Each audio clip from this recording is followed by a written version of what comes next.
Okay, hi everyone. I've been speaking for like a minute until I just realized that I needed to press the actual go live button on YouTube Studio before it actually starts streaming. So, okay, my bad. Sorry for being late. Uh, um, welcome. Thank you for joining. I hope this will be interesting to you. I mean, if you join, yeah. Um, So the first thing I'd like to check is the audio to make sure that I am actually live and that you can actually hear me. Oh, hi Eric. Thank you for joining. Sounds good. Okay. I actually have another microphone because this is just a microphone that I have here. So when I'm talking like this, when I'm looking at the board or hooking things, you might hear me less. I can actually switch to another microphone. I don't know if that might be better. You tell me.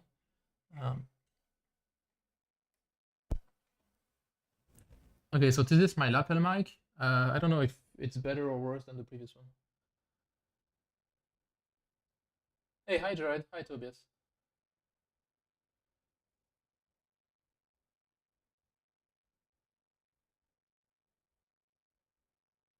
Sound is fine. Okay. Well, let's hope it's still fine. I'll keep the lapel mic. I think that's gonna be less, more constant as I move around than the mic that's in front of me. But yeah, the first mic sounded better. Okay, well then I'll switch. I'll switch back to that then. Okay, never mind. Okay, so this is the first back.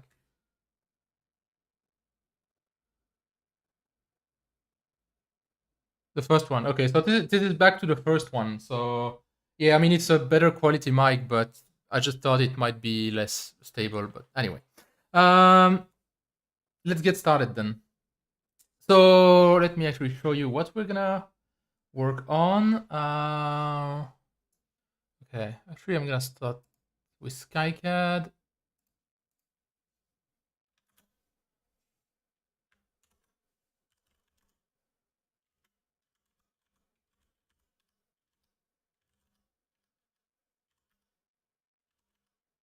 A1XP.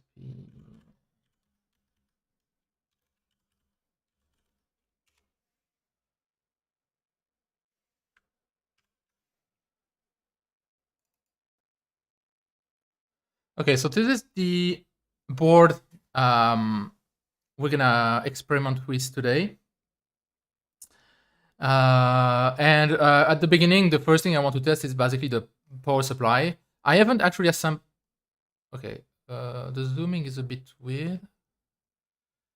I haven't actually assembled the entire board yet, but most of it is assembled. But the power converters, by default, their output is not connected to the actual voltage rail, so I can test them independently and stuff like that. Because you see there is two 3.3 volt converters. So, and if we look at the schematic,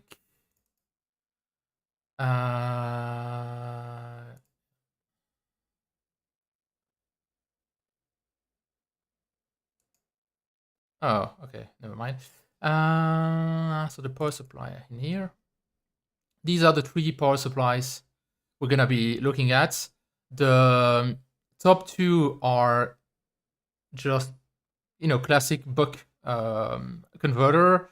One of them is the one that I use pretty much all the time, the TLV62565. There are different variants with different output currents. The nice thing about it is that it's a synchronous one, which means no diode necessary, which is really convenient because I mean that's one less part.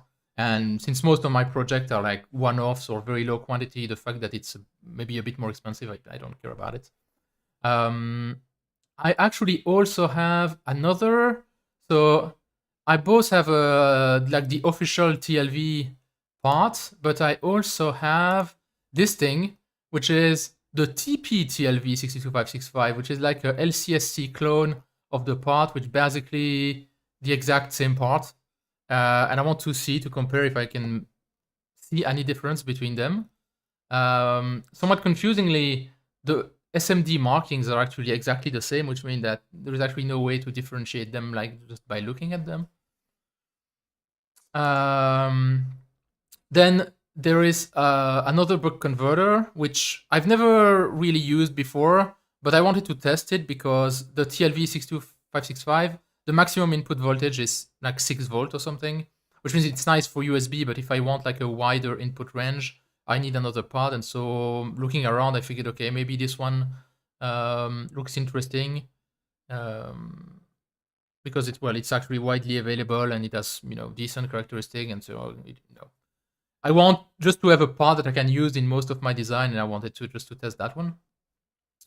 And then the third part is the AP3012, which is a step-up converter. So because on that board I actually need a symmetric -5 plus 5 volts so for some op amps, and so what I'm doing is I'm just boosting the 5 volt to 10 volt and using like a virtual ground for that particular circuit. So that's pretty much what I want to have a quick look at today. If we look at the actual board itself, let me switch the camera to the setup I'm gonna use. Would be this. Okay. So that's the test setup I intend to try to use to test this board. So that's the board. Obviously, you can't really see it very well. I do have a camera just off screen here that shows the board in, the actual converter being assembled in more detail. It's not a great quality camera. That's just like a cheap camera with a cheap lens. That's the best I have because I only have like one good camera, which is this one. So to test it, I don't have a dummy load, which is a shame, but I do have, well, no, that's actually this one. I do have a Keithley 6400 source measurement unit, which I'm hoping to use as a dummy load, or at least the basic one, just to sync current, basically. I have a power supply here that's going to provide the 5 volt source, and I have this Keithley multimeter, which I'm going to use to measure both the current and voltage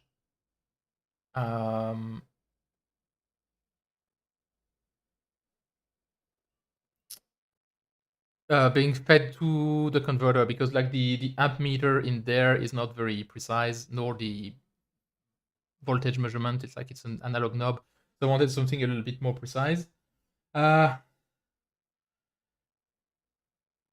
Ideally, I would have like for the sync part, I do have a 4-wire measurement setup with the sense wire and the sync wire setup.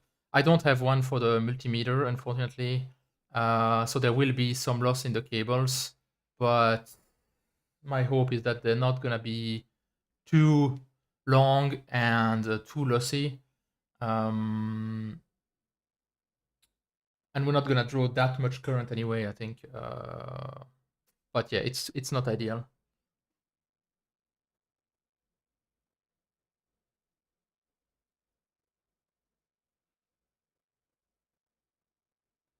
Yeah, Jared. I think it will be fine. It's just so that you can view, where I'm connecting something or probing something a little zoomed in, but really the setup is this.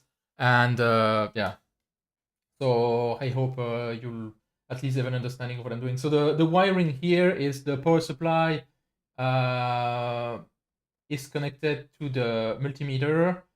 The ground path of the power supply is fed through the amp jack and then goes out to here, and then we measure here the voltage. So this multimeter cannot measure at the same time voltage and current, but I can switch between them, and because it uses a different jack for the current, I think this will work, but I'm honestly not 100% sure because I've not actually tested it before stream, and I've never used it in that configuration. So yeah, you have like the ground lead is connected here, and then from here it goes to the DUT, and for the positive side, it's directly connected to the main voltage measurement port of the THD, of the 2015, sorry. For the SMU, I actually did check that setup. Not the 4-wire setup, I only did it in 2 wires, but I'm assuming that this is gonna work. at the other end of those wires, what I have here that you can't really see is that there's basically a bunch of 2.54 millimeter, male, all connected together to one female. And to measure the noise and transient response, stuff like that, I do have a coax here that I'm gonna connect to this as well. And there is a 50 ohm source termination resistor built in here on one of the pin, so that I don't get, like low impedance measurement thing. That's like the very cheap way of doing like a power rail measurement probe, basically.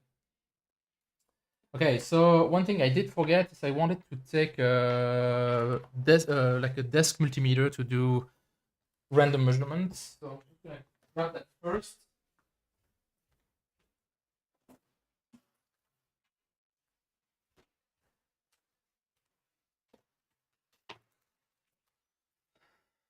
Sorry.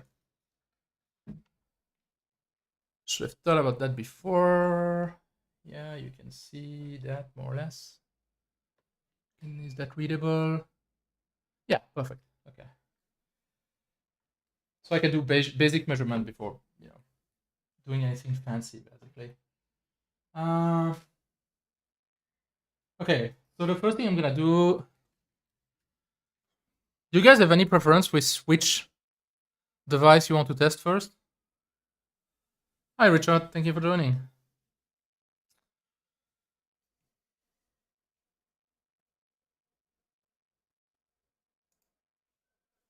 So, do you want to start with the 62565, AP3211, or AP3012? Any preference?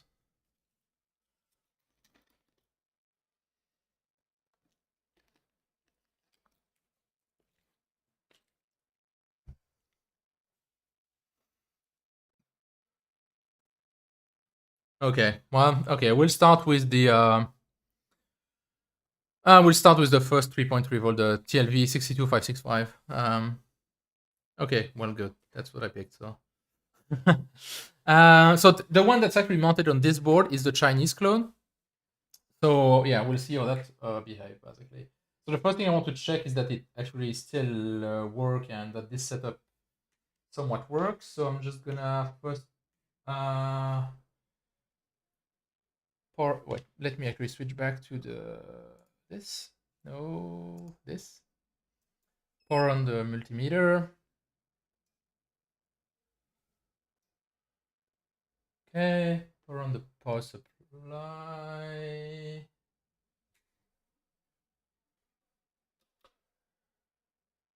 Okay, so I want 5 volt input.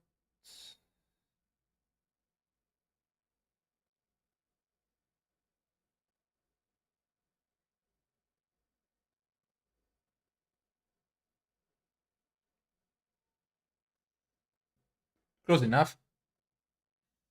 So it's currently not wired to anything.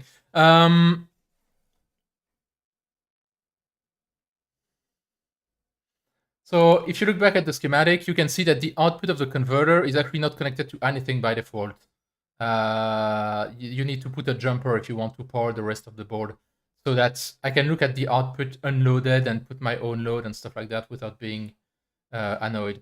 Unfortunately, everything on the 5 volt rail is connected, which means that the power consumption we're gonna see is actually with the 3 converters running and some op amps being poured from the 5 volt rail. So we'll need to remove that. Yeah, Richard, I have yeah.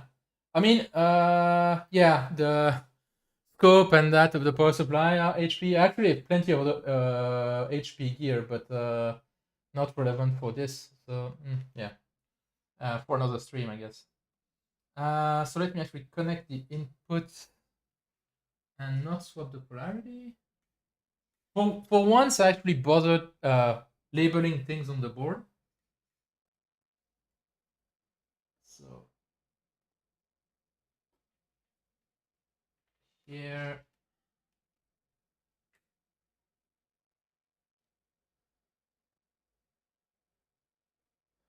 Okay, so the voltage reading works, and if I switch to DCI, I also see the current that it takes. No, the current is negative simply because the way things are wired. Like that's the only way to wire the thing so that the negative is common and that the voltage is measured after the current shunt inside the thing, so that I don't have to pay the burden voltage when doing my voltage measurement, basically. And it's 14 milliamp. Okay. So that's the base consumption. So that's basically, if we look at the schematic, this is basically the quiescent current of these three converters, and there is also, I think, one op amp connected to 5 volt directly. I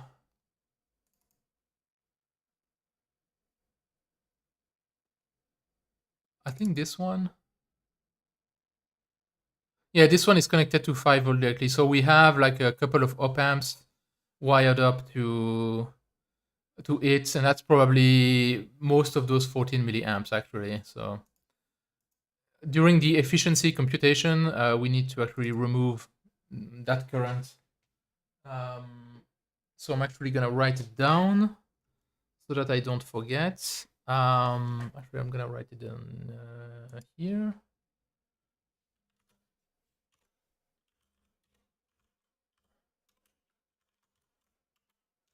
So the base, I am at 14.71 milliamp.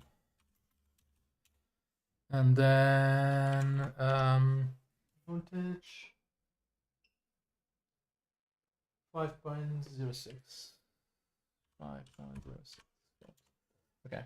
Just this is base. Okay. Let's go back to this. Okay. So the next thing is configuring the oh no, actually first we can check that the converter is actually producing 3.3 volt at all. So the TPS is this one. Oh, the camera is inverted. This is weird. So I need to measure that. Let me actually see if I can embed video.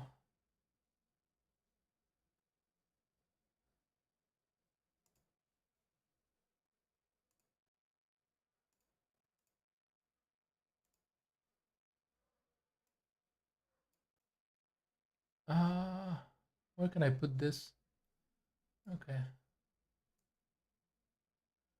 I mean, yeah, the power supply isn't very interesting anyway because it's not very precise, and we have the reading on the thing. So,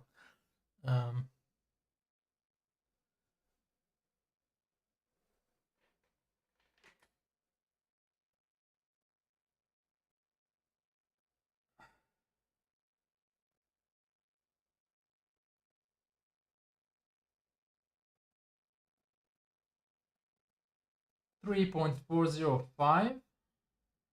Okay, I think that's more or less correct. As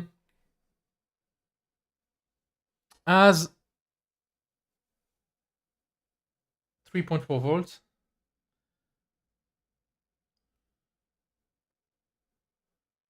Let me switch there. Actually, so if we look at the schematic, I didn't have any 45 kilo ohms, so I ended up using a 46.4 kilo ohm, if I remember correctly. Okay.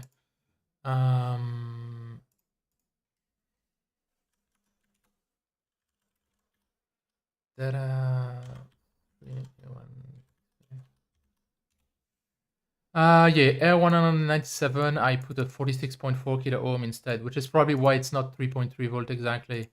So we have 10K and 46.4. If we look at the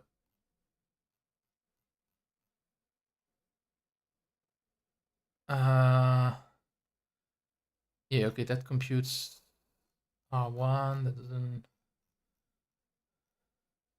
But anyway, so VFB voltage feedback is. Why do they specify VFB? Oh, VREF. 0.6.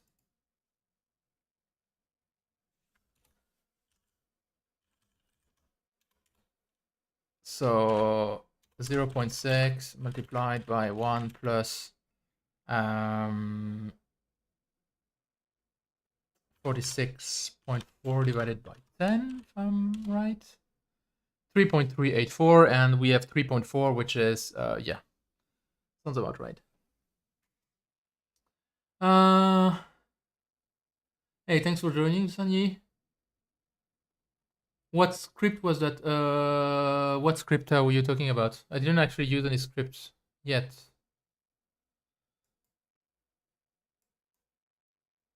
So I'm sorry, I didn't see what you were referring to. Oh, by the way, don't try to pay like I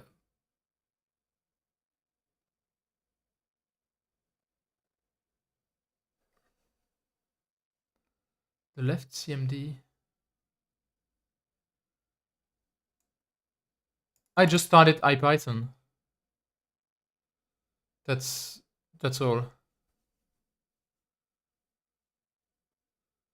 It's just a Python interactive shell, so I can compute, yeah, do math, not in my head. Yeah, that's just a Python interpreter. Yeah, something I wanted to say is that yeah, YouTube doesn't allow to paste URL in the chat, but it doesn't actually tell you. So if you write a message with a URL in it, it doesn't actually appear, and I don't see it as far as I know. So yeah, unfortunately, I didn't find a way to disable that, which is really annoying when people want to send me links or stuff like that. Yeah, only the moderators can do that, which is, yeah, it's just annoying. Anyway, so the voltage is correct. So I am going to power up the SMU. The thing is, yeah, there is a few things you need to be careful about when you want to use the SMU as a sink.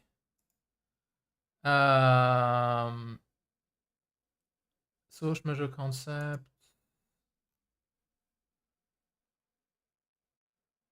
Okay, where is it explained?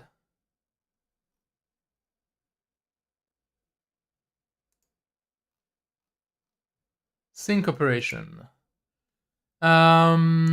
Okay, so like the first thing is you need to make sure that the voltage compliance is set to a level higher than the external voltage level that you apply. That's the first thing. And the other thing is, where is it explained? Yeah, you need to configure the output state to high impedance, because like when the output is turned off, by default the source meter can actually short the both terminals, which is obviously something you don't want it to do. So I need to configure that first. So at the moment it's not actually wired to anything, which is good because it actually tells you that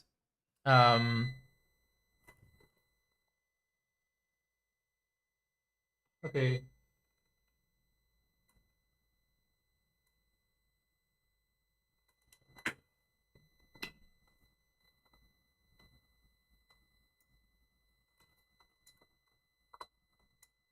Okay, it's beeping. I have no idea why.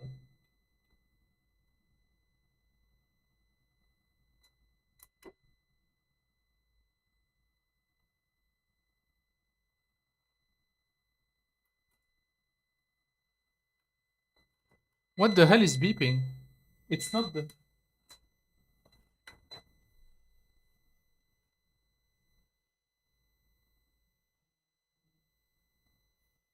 Okay, something is beeping here, and it's not the.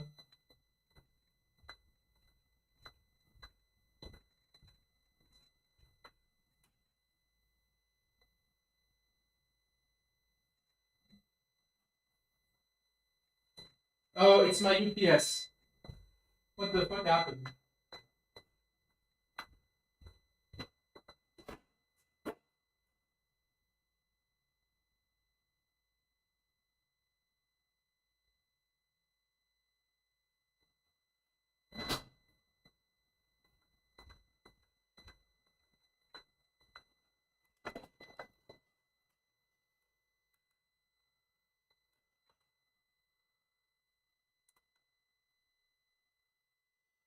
Uh, yeah, sorry, I have a constant beep from my UPS and I have no idea why, because I still have power. So I have no idea what it wants with me.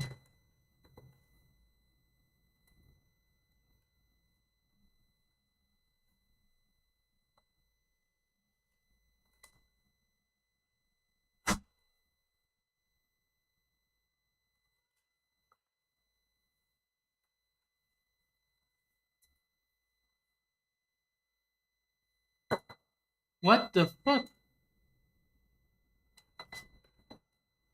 Uh, battery health warning?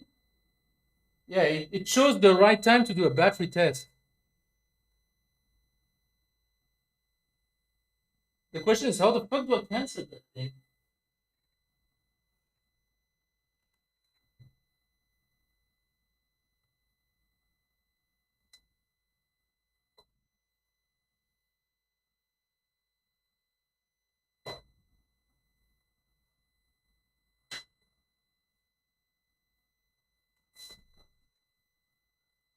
Ah, Jesus. Uh, sorry, that's kind of unexpected.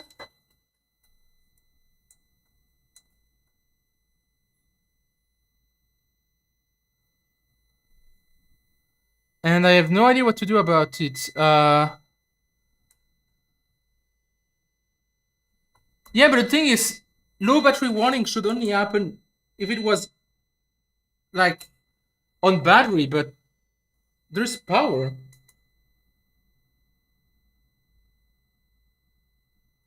At least I think there's power. I mean, yeah, my lights are on.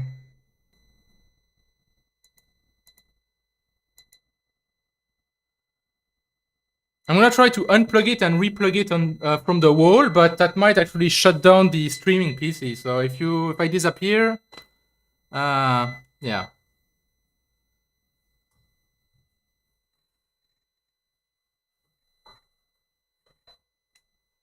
I don't actually see anything.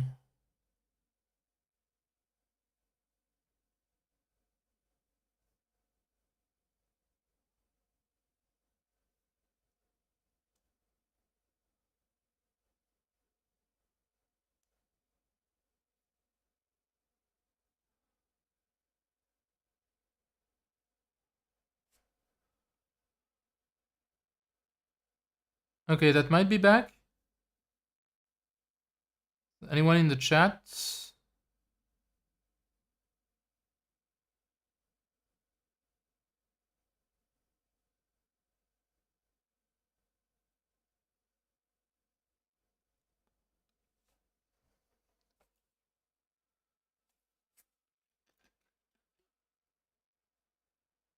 Not entirely sure if it's working or not. My preview doesn't seem to update.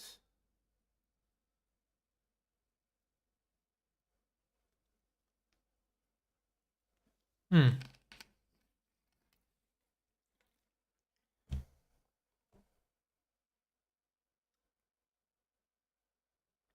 Hey. So okay, let's. Okay, I'm gonna assume that it's working, and we'll try to pick up where we left off. We actually re-enable these things. I did shut off some things when I was looking for the beeping, so I'm gonna re-enable this, this.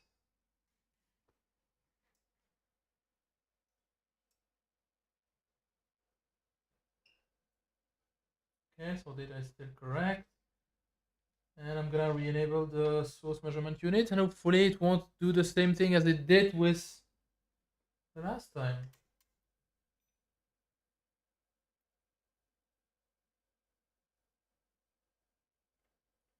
Okay.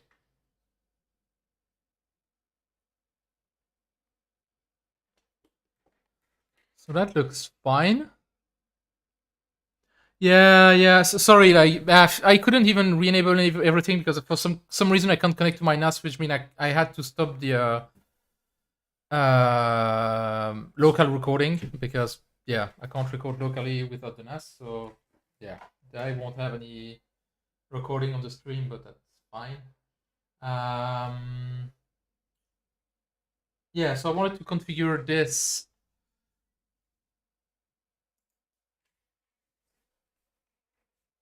Okay, let me actually do a few things first. Okay. Okay, the Keithley are nice, but then honestly not always super.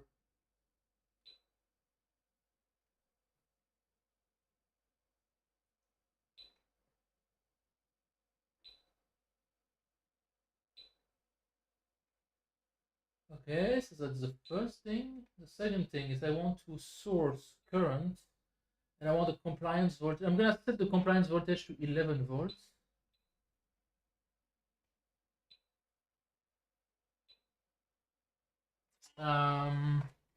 Which should be enough to not pose any problem. I'm also so the moment I'm gonna leave the output off, but I will connect these things, which are like the probes, so that I can connect the output of the scope basically. I will also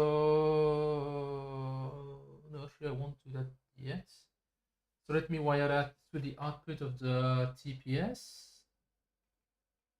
So that would be ground. And this is the output of the converter.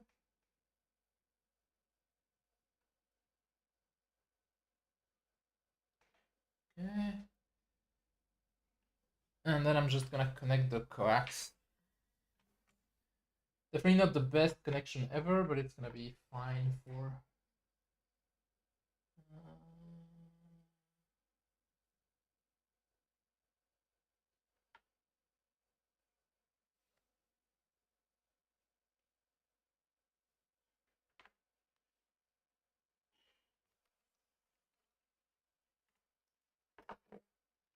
Trying to untangle the lead here.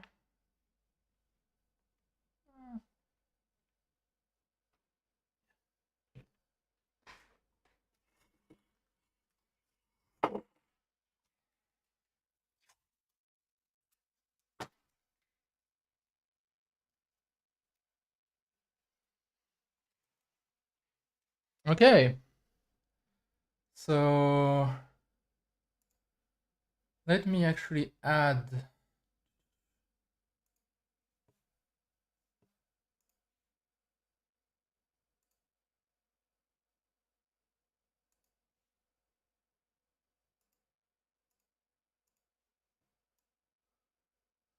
So I'm gonna hide the scope because I actually have okay, capture device, which should look better. It's a little more laggy than the actual scope, but it's gonna be more readable, I think.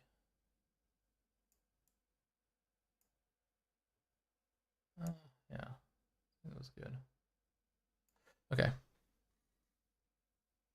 Yeah, thank you, guys. Thank you, guys, for sticking around. Yeah, sorry about the technical difficulties. I have no idea what that was. I'll have to sort it out, but that's just fucking annoying. I have no idea why the fuck this thing would. Yeah. Anyway, so at the moment we don't have any load on it at all. So obviously it looks flat right now because it's really not zoomed in. But if we go to AC coupling, and then we zoom in. Okay, it's actually still remarkably flat. Wow, that's okay. Maybe not. Okay, that's more like it.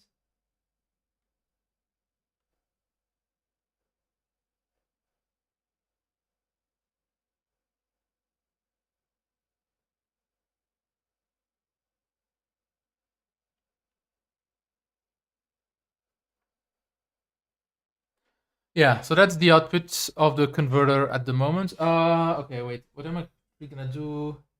I will actually enable the bandwidth limit because for all PH3 measurement, I want the only the 20 megahertz. Oh yeah, that makes it much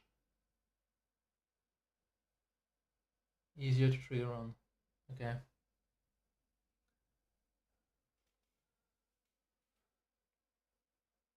So there we go. That's the output of the converter. Let's stop that.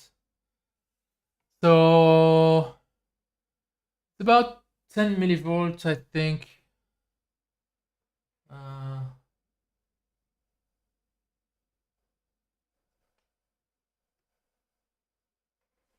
do I select which cursor?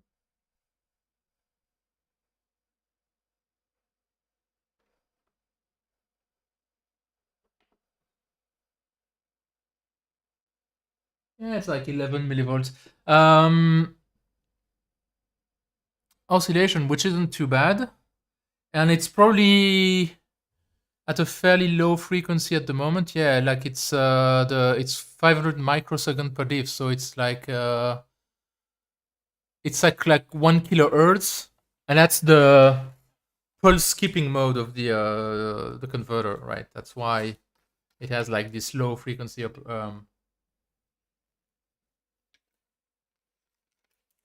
operation. So now we can try to. So one thing I want to see is actually the noise. Yeah, the ripple and noise RMS at no load. So I'm gonna add some measurement here. So I want the peak to peak. That's not a bad measurement, but I want the RMS.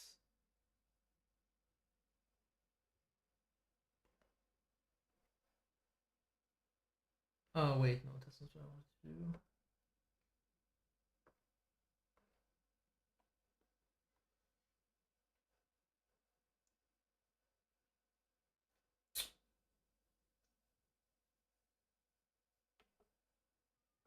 That should be the noise RMS, I think.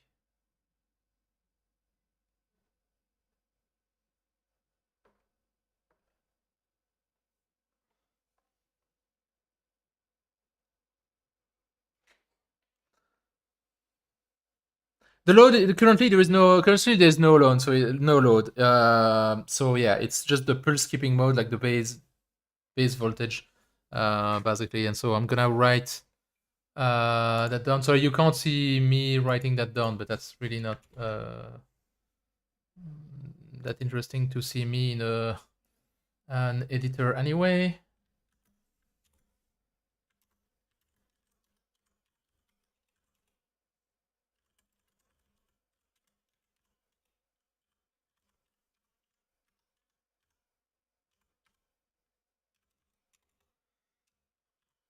So this is the Chinese clone, TP-TLV. And so we have 13.265 millivolt peak to peak and 2.44 millivolt RMS at no load. So one thing I want to see is also at which frequency does it switch to the other mode of operation, which I think is called. So this is the pulse skipping. So that's like a DCM, discontinuous current mode, and at some point it will switch to continuous current mode. Please know that I'm not an expert at all in DC to DC converter. So if you spot a mistake, don't hesitate to point it out. So now I can try to put some load. So let me configure like just a 1 milliamp thing. So I want to edit, want to change the range. I go to that range. 0, 1 minus. And so now if I enable the output,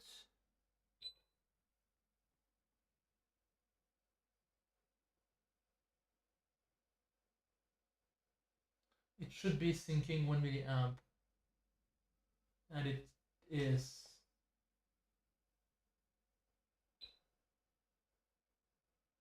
Still providing 3.4 volt, makes sense, and it's syncing 1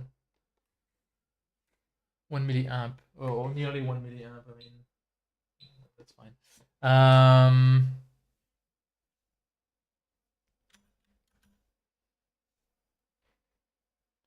Output VNC. Okay, this I can look. So on the scope, we can see that it definitely sped up.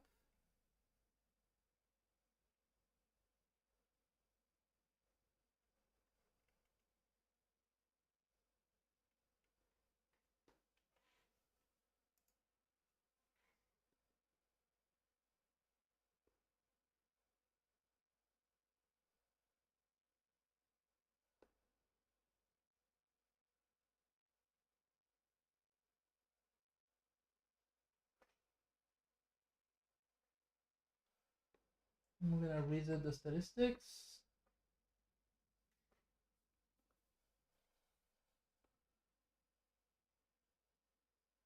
Data is basically the same. And it still has the same shape, which I think means it's still in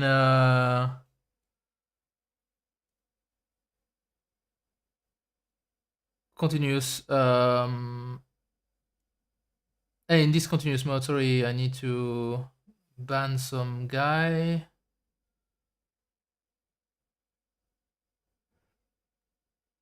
By the way, Peter, I put you as a moderator.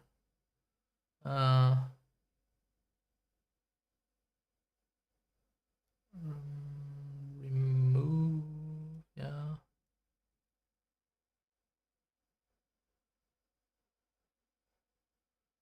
And Eric, I've also put you as moderator so that if you see anything, you can delete them, and you can also paste your.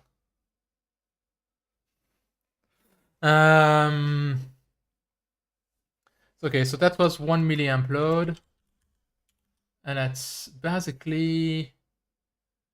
It's actually a lower VPP value, 12.53 millivolts. Peak to peak, but the noise is slightly higher at 2.56 millivolt RMS, but I think it's still discontinuous conduction mode.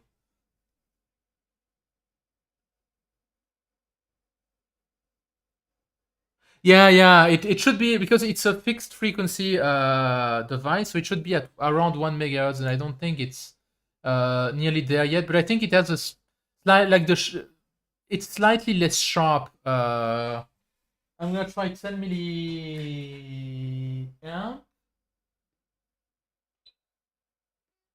If I put 1, 0, 0.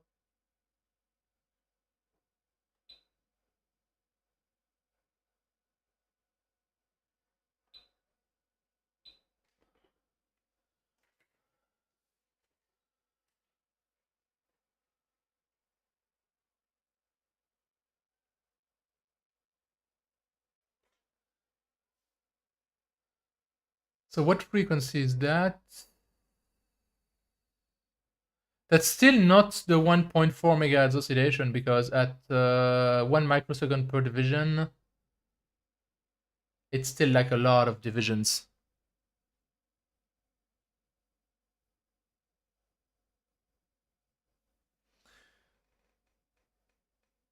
So I'm gonna try slightly higher again. Unfortunately, it's not super convenient.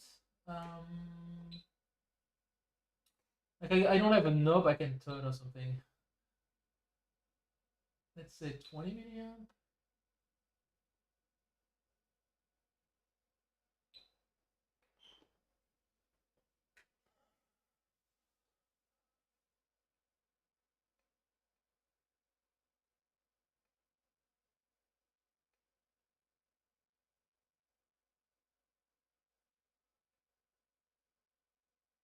Still not the 1.4 megahertz. So let's try.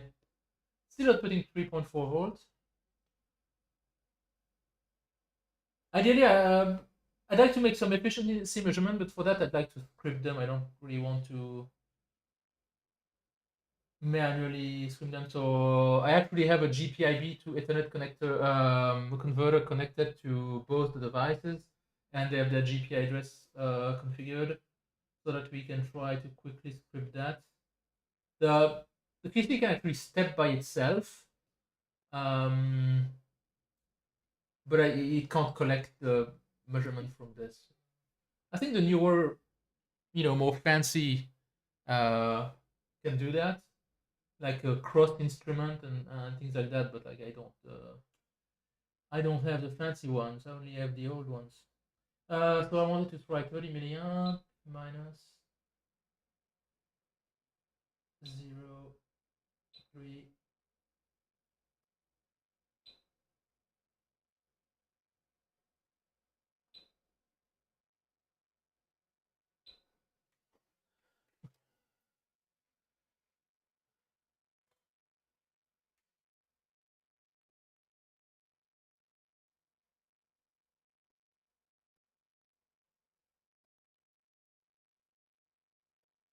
Yeah, here it's much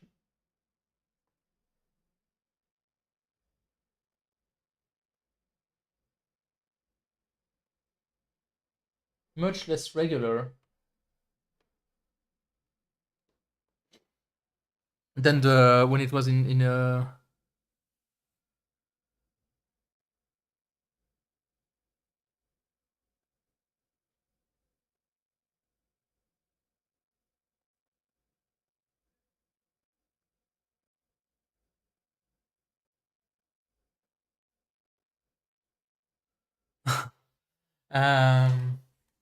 Let's try 50 milliamp. I just want to see the shape of the signal if it's significantly. I think no, it's actually not in the. It's not in pulse skipping mode anymore because it's basically oscillating at the conversion frequency, the fixed frequency of this converter. I mean, edit 0. Let's go to 50 directly. Enter.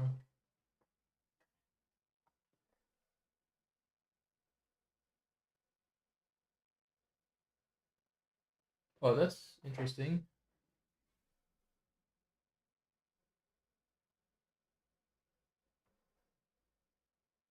Sort of a weird signal shape.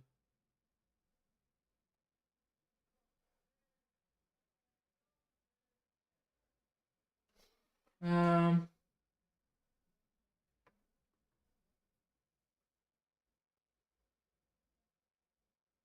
hmm.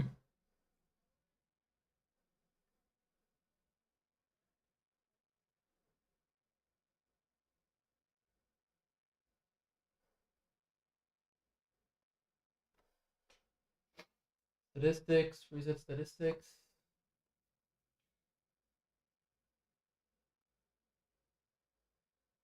So the one I'm thinking 50 milliamp, and I have peak to peak of like 25 millivolt and 4 millivolt RMS, which I don't know. I think it's not too bad for a switching converter. Note that there is not much output capacitance here. I think there's only 2.2 or maybe 4 or maybe 10. Let me check. Okay, there's 10 microfarad of output capacitance. When it's actually connected to the rail, there will be more, but here it's just 10 and 2.2 micro of input. And efficiency-wise,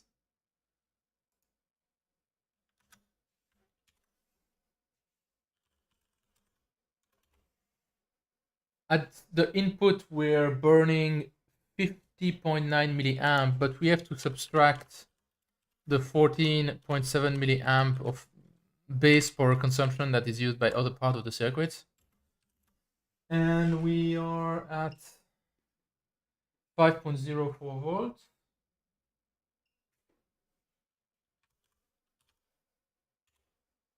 That's 182 milliwatts. And at the output, we're providing 3.39 volts at 50 milliamp, I think. Yeah, 50 milliamp, which is 169.5 milliwatts. So that's an efficiency of 93%.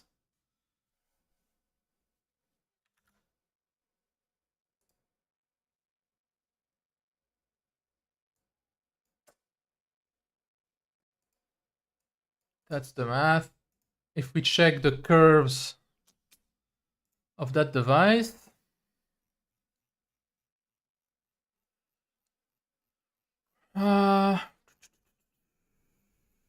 okay, efficiency versus output current. V in 5, so we're looking at the green curve, and we are at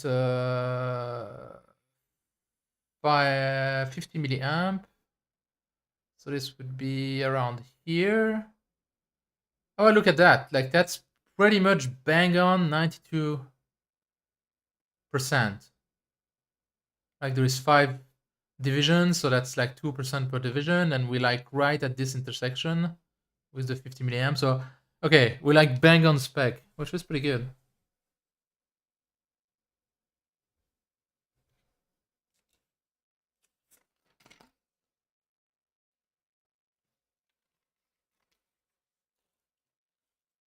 So now what I'd like to do is actually script that so that I don't have to manually measure everything. So we're gonna do a little bit of Python. I wish I had prepared that before. Unfortunately, I didn't get a chance to, so I hope it's not gonna take too long. I do have already some like a class method to do the SCPI thing, basically, so that we can speed that up. Let me actually disable this and this for now. I'm gonna shut down the load and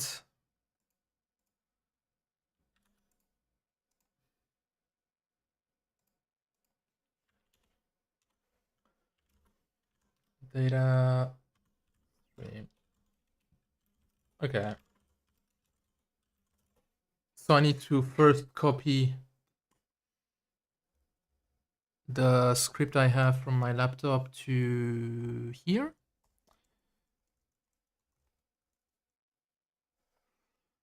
Project.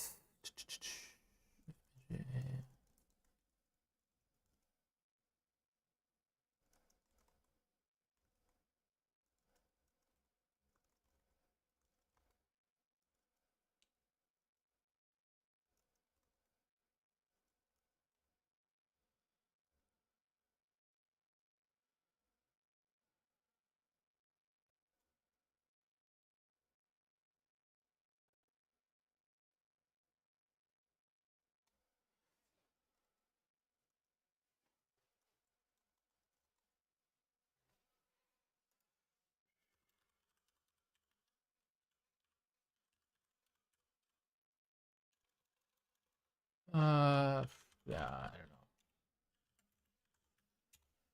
Okay, so that's something I had written to do some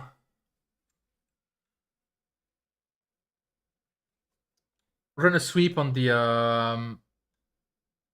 SMU, but I don't actually want to run a sweep on the SMU because I need to collect data every time. And also I need to speak to two different devices, which are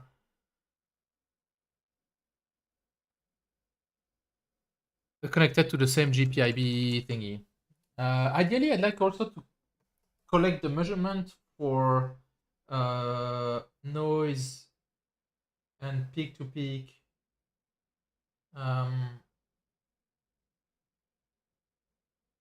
values from the scope. And that's a different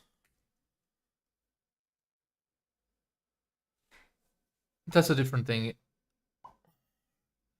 So the Keithley is very annoying. Like if there is anything in the GPIB that it doesn't like, it just bugs out. It's like very strict. So I'm not gonna need this because I'm not gonna use the traces at all or anything. So I think I'm gonna just remove this.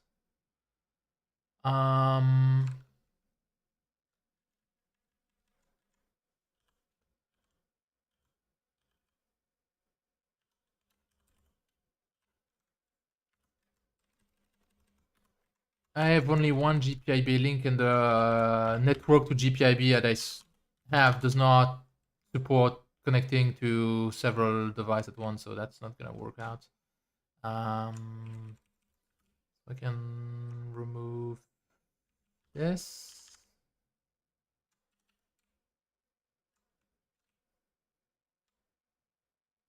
I mean that I can take. I can keep for now, but that's not gonna be very useful, I think.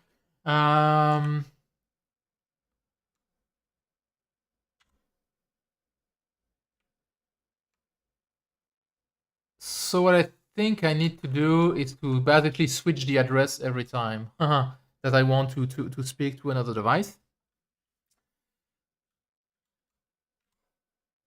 Set query. Okay.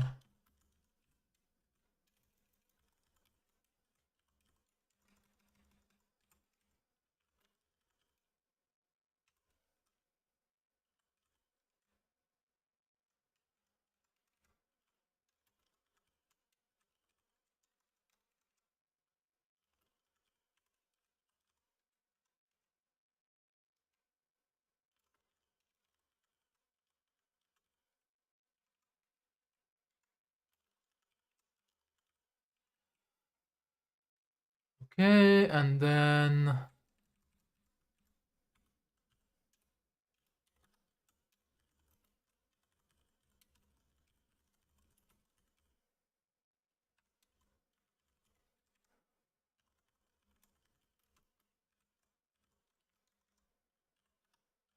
if ADDR is if standard ADDR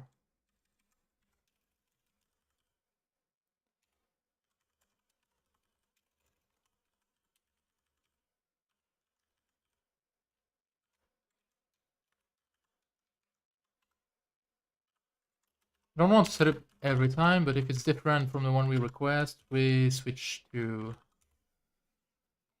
that. And then here I can do that.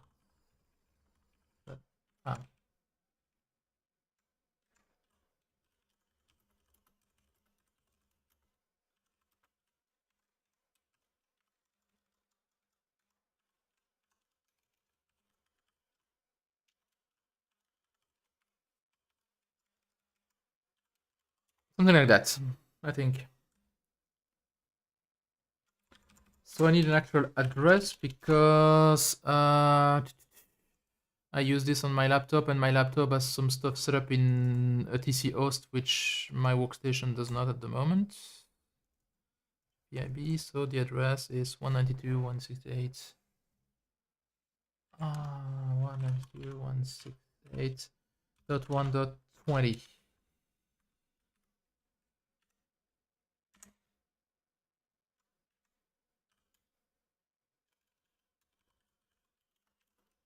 GPIB Link.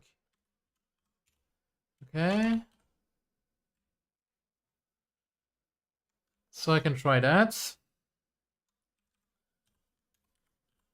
Print GPIB dot query.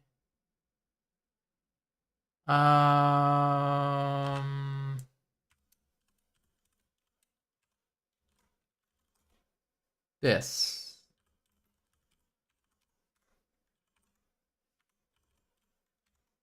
This should have ID 23 and 24.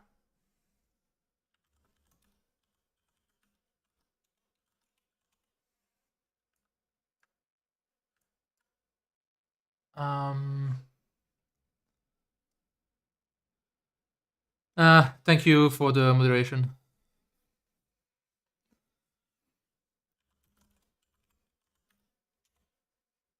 Of course, because I can't type syntactically valid Python apparently. Missing, wait, what? CSV name. Oh yeah, no, that's a residue from the old thing. GPIB has no attribute address. Okay. Here.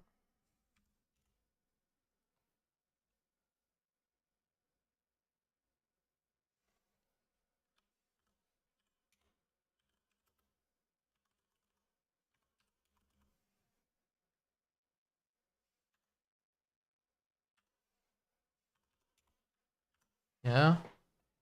You can see the absolutely perfect implementation of the TCP stack in that network to GPIB converter is that it responds twice to every ping packet.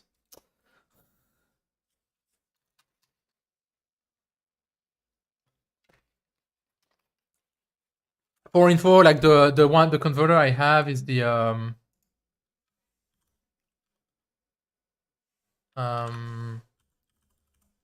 Protogix GPIB network. Yeah, that thing.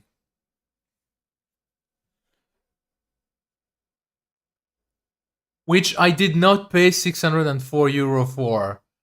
Holy shit, that has increased in price insanely. Like I thought it was like expensive before. I think I paid it like 150 euro or something.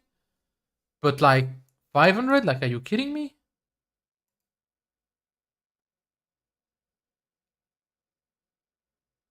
And like, I'm pretty sure that's the exact same version I have because the firmware is from yeah, very quality code. Like, if I don't think there is any open source project or anything that does like network to GPIB. So there's USB to GPIB, but I don't really want that. So okay, so the query doesn't work. Like, it just hangs. Perfect. Why? Let me actually telnet to this. 134.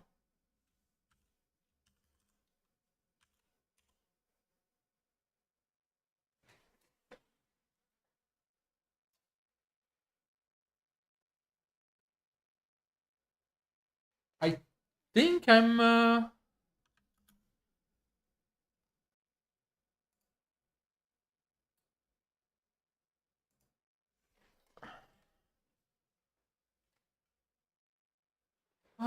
okay, config.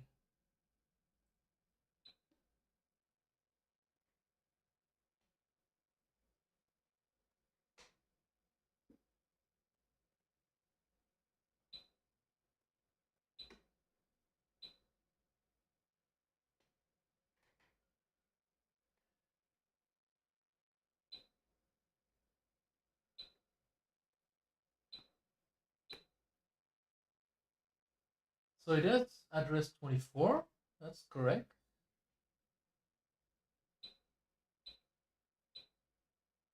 And this one,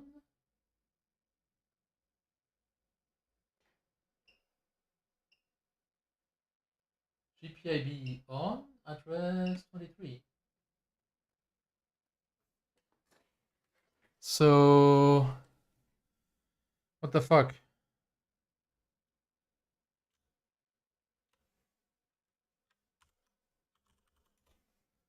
Does it work for the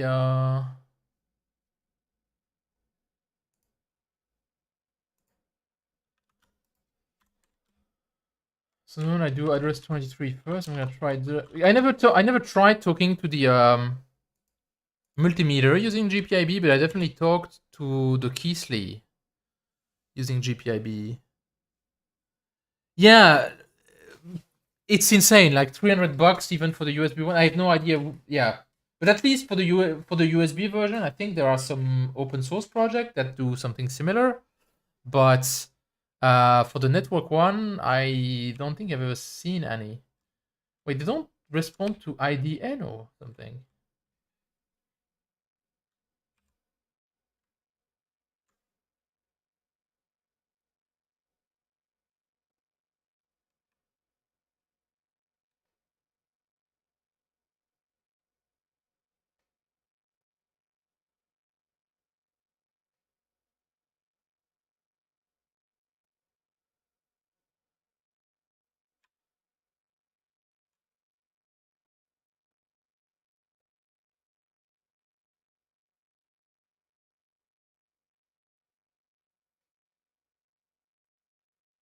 Uh,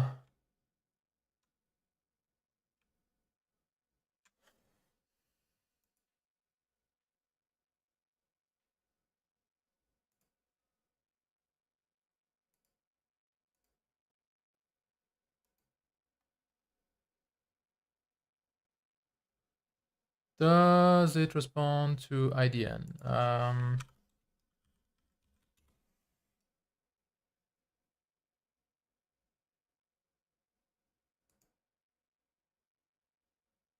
Fantastic. Brilliant. But I mean, should respond to IDN, right?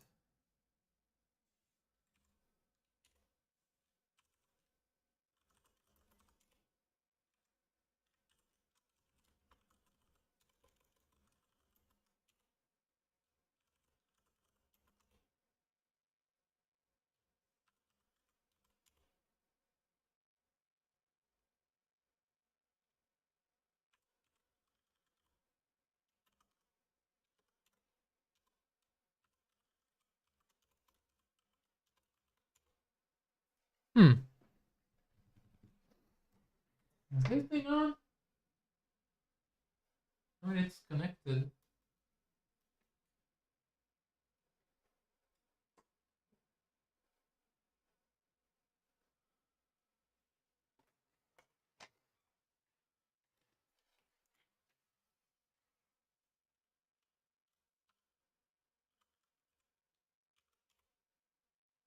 Oh, I think there might have been like a forced contact because the only thing I changed is I just pressed the repressed the cable. So okay, let's try this again, shall we?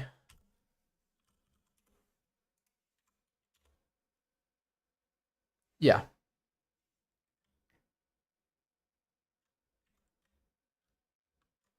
Okay, another the fact that I screwed up and it's an argument for this.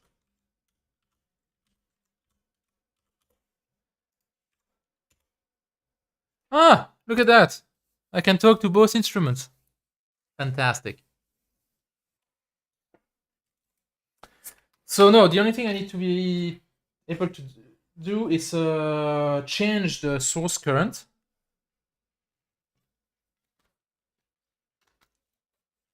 And read voltage and current from the multimeter and the Keithley and the 2400. So how do I do that?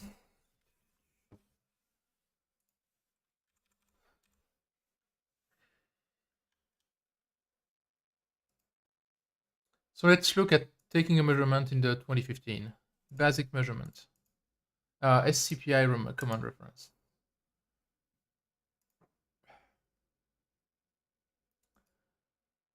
Measure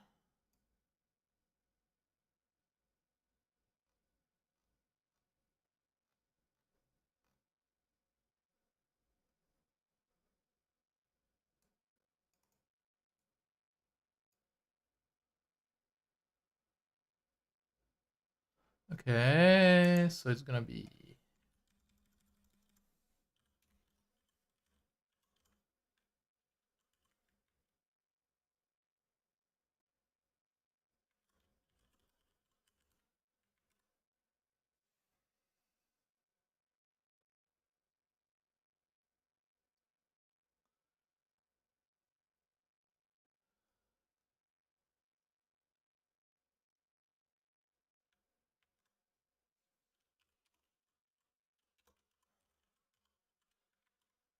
measure voltage. See, okay, that's for the thing. So I can actually try that.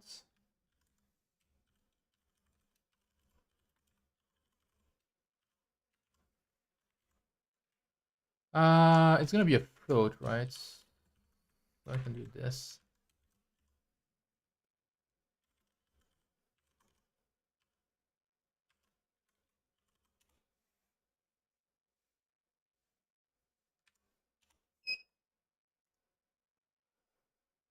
Okay, so you couldn't hear, probably,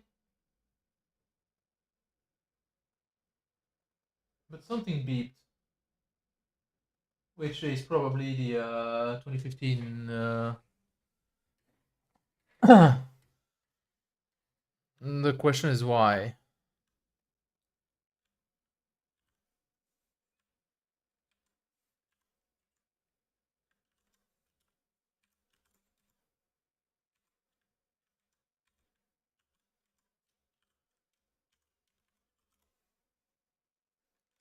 Let's try to just measure the current first, and we'll see for the rest afterwards.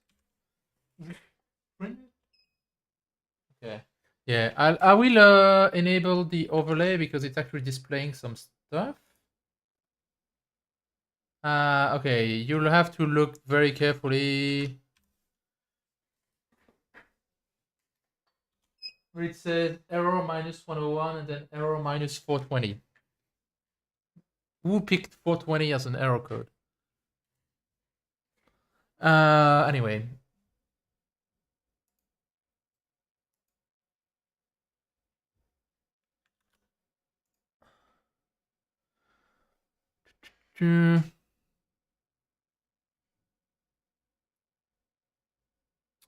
Why is it saying that? So error 101 and error 420.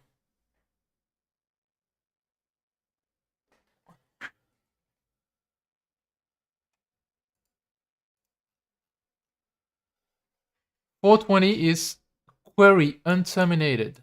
Okay. And 101 is invalid character. Okay. Ah, yes, it's because the when I do a query, it automatically inserts this. So I must not put it. Aha, that worked. And -14 millivolts, which is exactly the measurement that I want to. If I do this now, I should see both the current and the.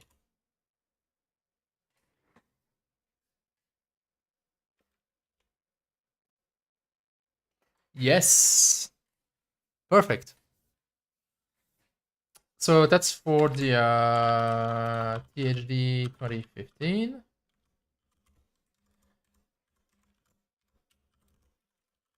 No, I want the same. I want the measure for the.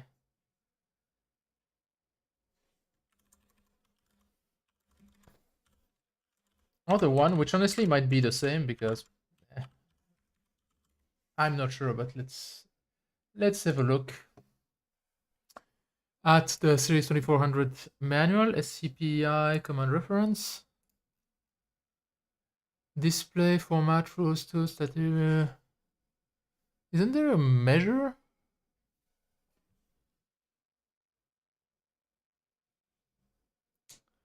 Measure output, calculate.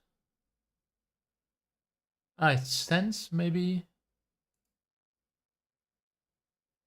The sensor system is used to configure and control the measurement function. Yeah, of course, they used sense instead of measure because why be consistent?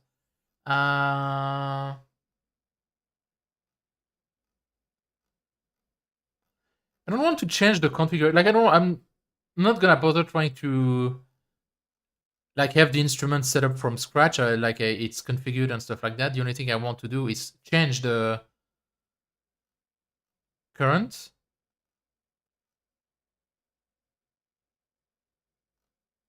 and then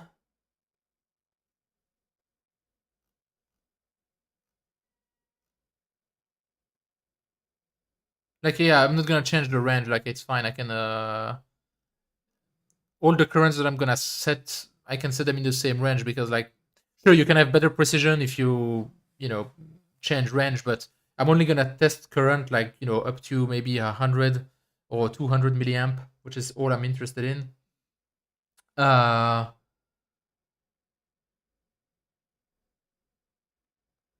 and like a microamp measurement is not really something I'm interested in. So trigger.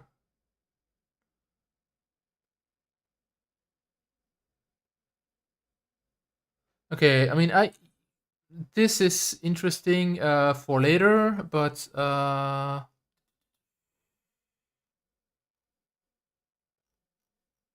okay, okay, I want to find the measurement first. The measurement. How do I get the current value? Display output subsystem.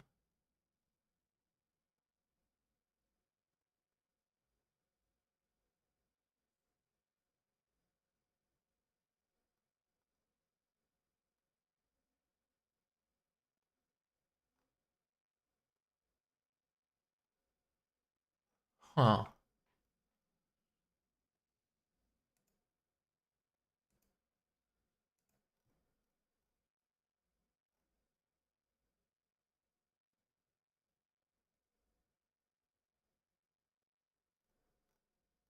Okay, there has to be a way to just query the current.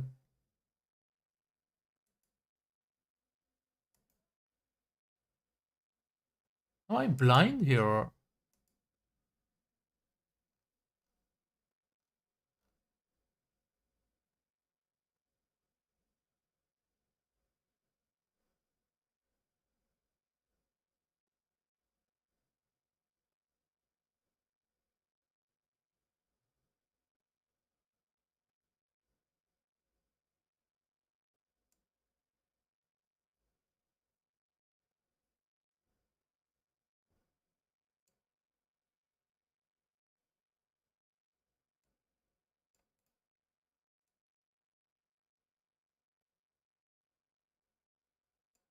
Okay, but that's no, that's not that's the state. That means it's enabled or disabled. That doesn't tell me the value.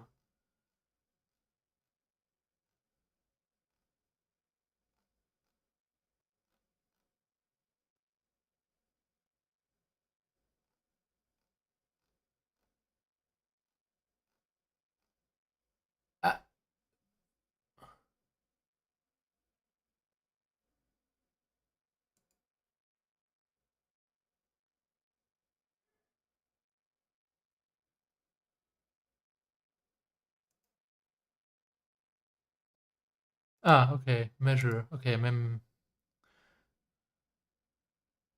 okay, so measure current. Okay, so never mind. It's the same. So I'm assuming this should work.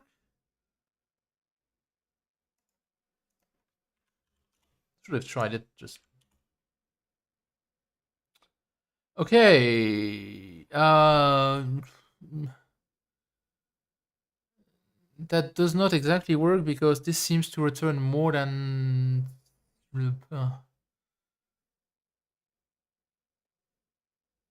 So the current DC.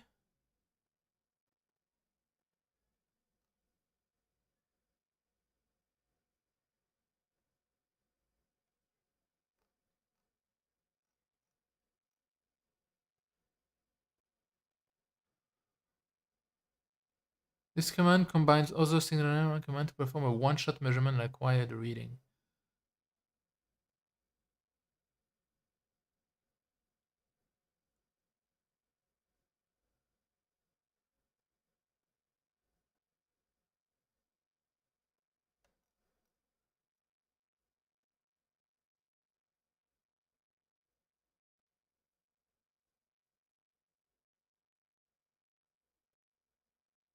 Hmm. Okay, that's more complicated than the thing. So I just want to do read then. But it seems to return like a bunch of more values. Okay, did it enable? Okay, yeah, so interestingly, it did enable the output so when I did that, which is something I did not expect.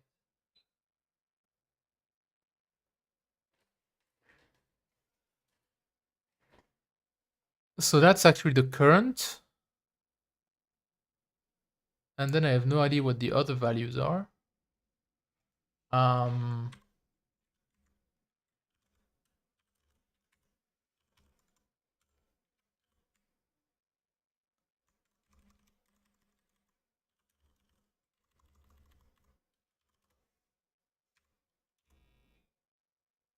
okay.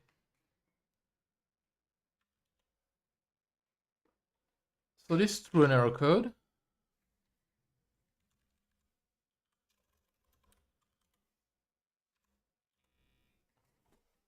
Error code 803 and then 420. Okay, perfect.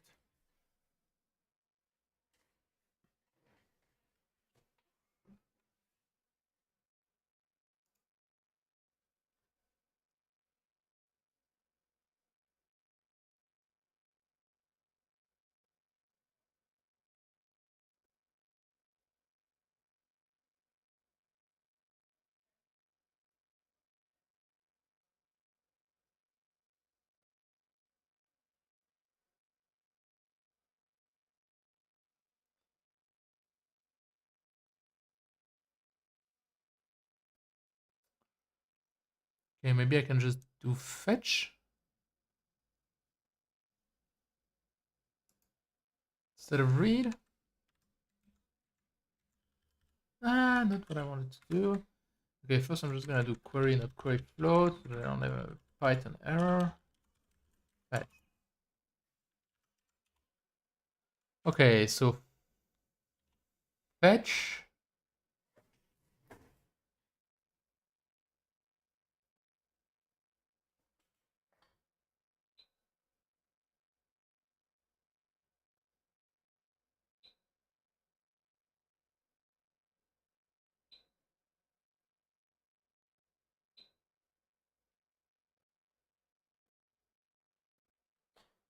Uh,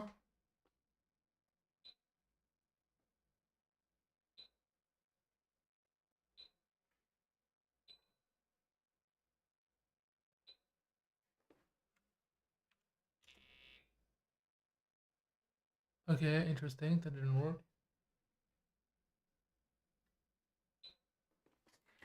Do I have the sorry. Yeah, I have the overlay enabled.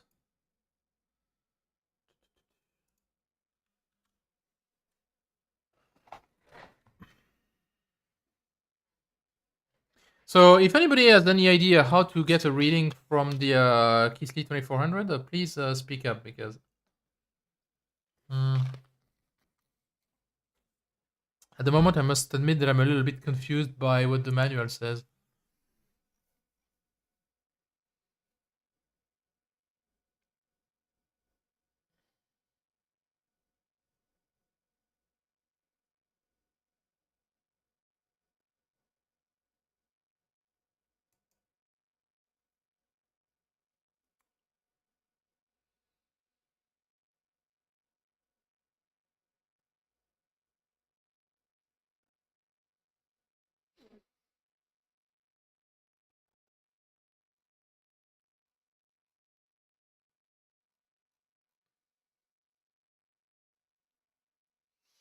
Mm-hmm.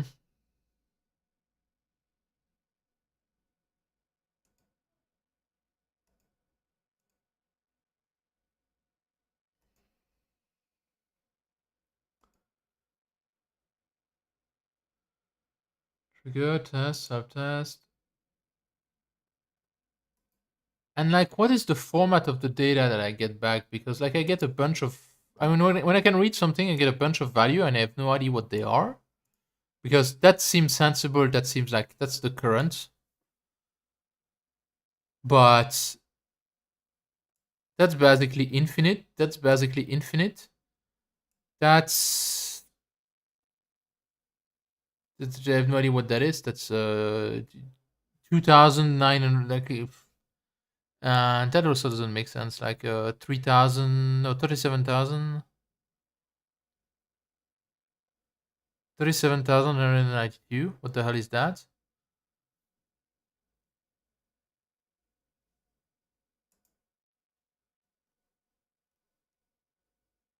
So yeah, I'd like to know what these are.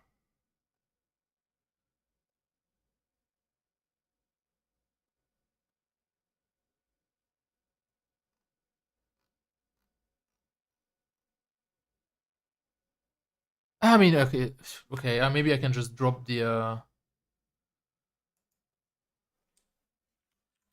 like this work decently, and I can just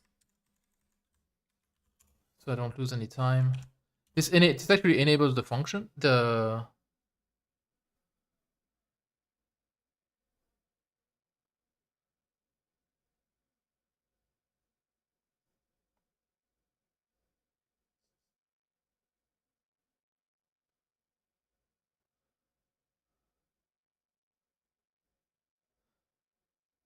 okay, so that's the voltage, and that's the current, and that's the when I read the voltage, this is the current set. And this actually turns on the output, interestingly, which is something they note in the manual. Okay, but that's okay. That's viable, I guess. Um,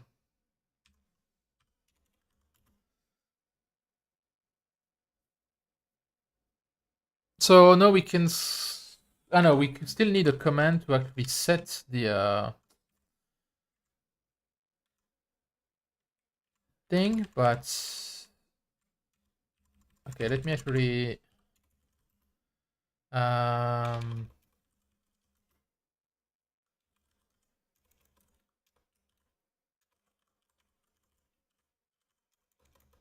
okay, there's no actually. It's Python 3. We don't need that bullshit anymore.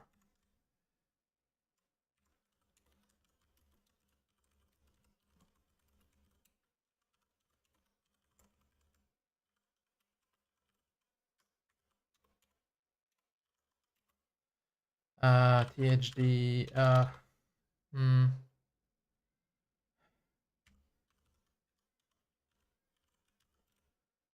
Read current.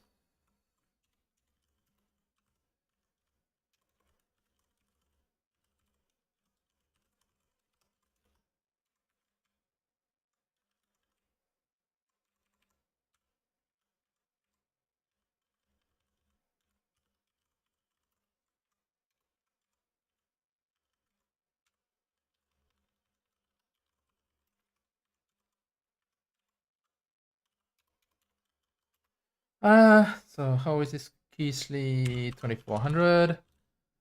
Read current. I have Keithley 2400. Read voltage.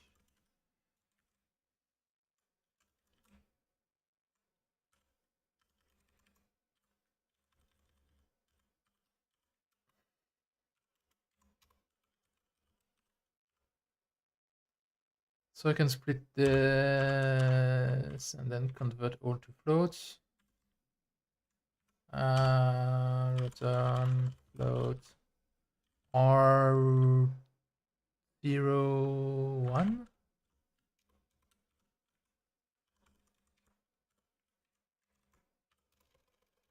R equal GPIB query. Yeah. Split. Return float R0. And so the only thing we're still missing is 2400 read set current.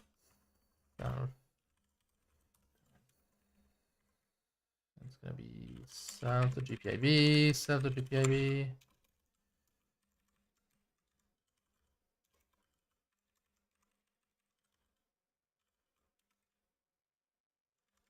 Just to check that things work, I will put that here. Okay.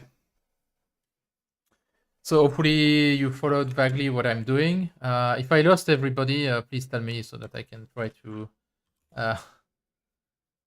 say what I'm trying to do, basically. Which is really just to automate the sweep through GPIB so I can, yeah, run them, basically. Yeah.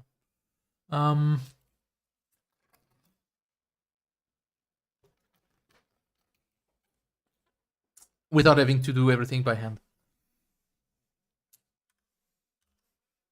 So setting the current.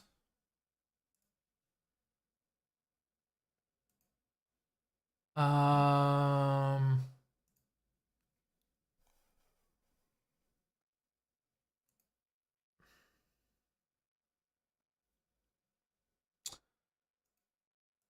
$2,400. Calculate, blah, blah, blah, format, output, stance, source. And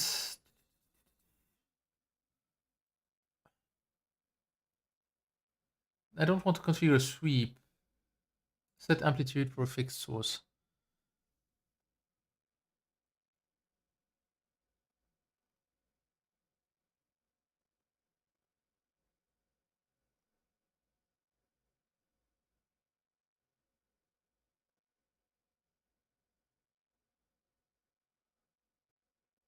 Okay, so that looks simple enough. Just that.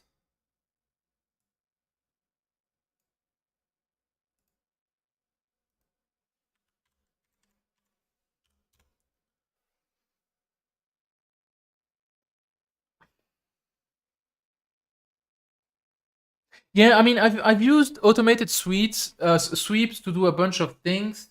Um,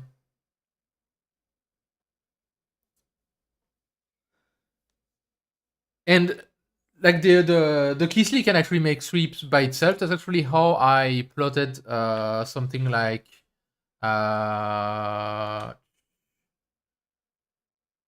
ice break, ice storm, GitHub, wiki.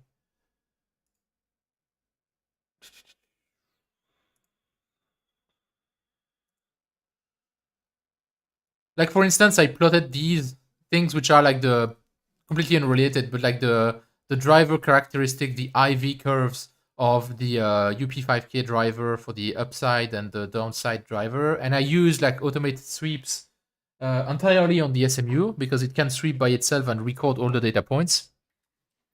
Unfortunately, here because I want to collect data from multiple instruments, I can't use that, so I have to replicate it myself. And the I know the newer Keithley with like the fancy LCD screen, like the the guy from the Signal Path, which I'm not gonna try to pronounce his name. He made some demo and like they're really cool, but unfortunately, I don't think the 2400 that I have supports that. So yeah.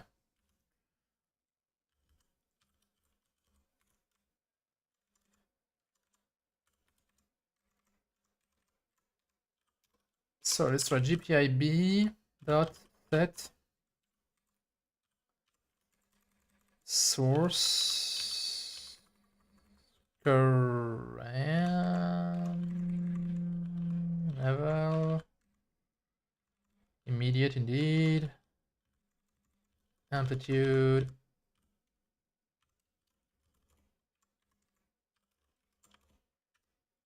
and the value is okay, so the value I put whatever I want.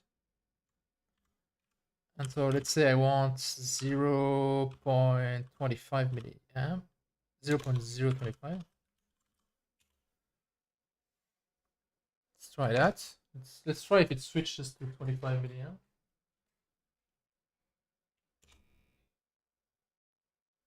I might need to myself enable the output. Wait. Oh, wait, I need to go to local mode first and then enable. Okay, and no, will it actually take it? Minus 113. Undefined header.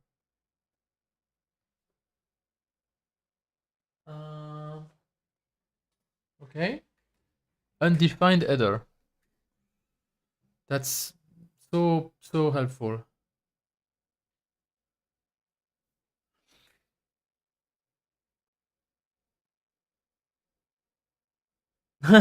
Yeah, like I mean, damn. I think I'm already pretty lucky with the gear I have. Like I really wish I had an actual um load, like a dummy load for PSU testing, because SMUs are not really made for that. But yeah, he has some really nice and fancy gear. Some of which I'm definitely jealous. So.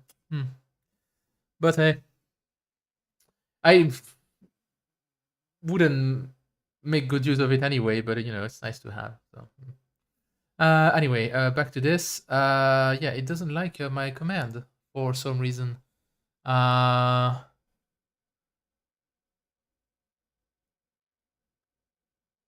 I'm not sure why.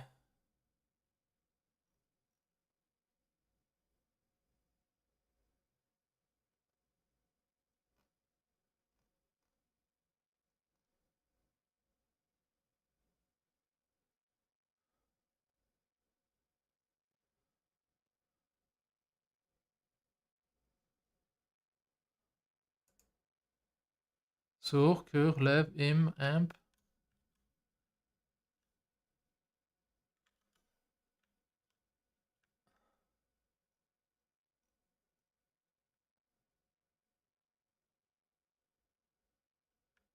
Oh, it's AMPL.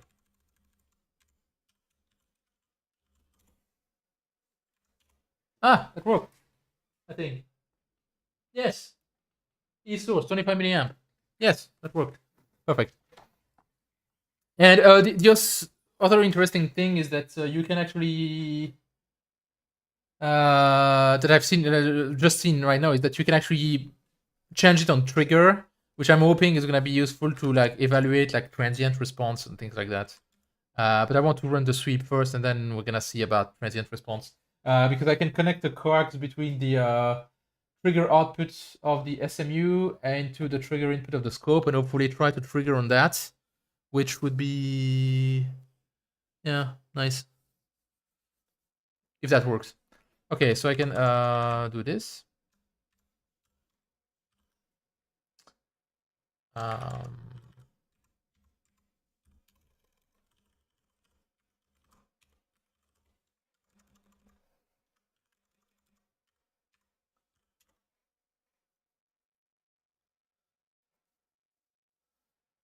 and so now I should be able to try a sweep. So the thing is, all the measurement is gonna be fairly.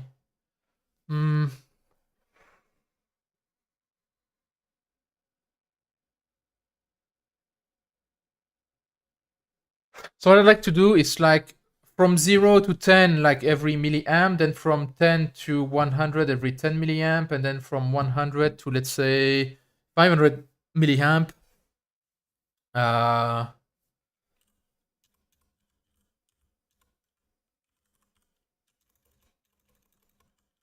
every like 100 milliamp or something like that, so that I don't need like 6 million points. Like I just want to see the curve trend and see if it's vaguely similar to what I expect. And I want to definitely set the current back to 0. So unfortunately, I don't think. Like, let me start. Is there in Python a way to combine range? Like, if I do range from 0 to 10 every 1, 3 times plus range from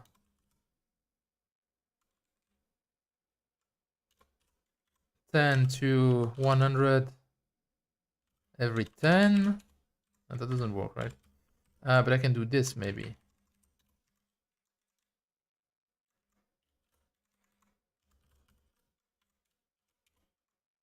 Yes, that works.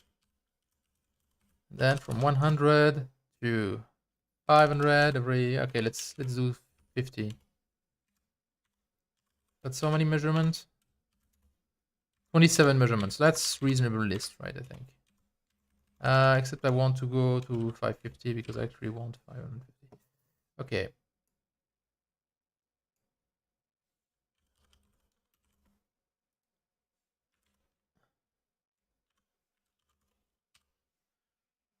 So for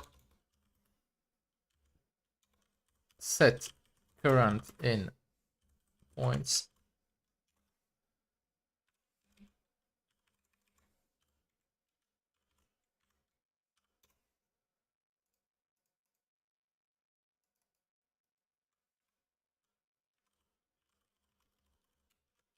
let's give him 100 milliseconds, and then GPIB dot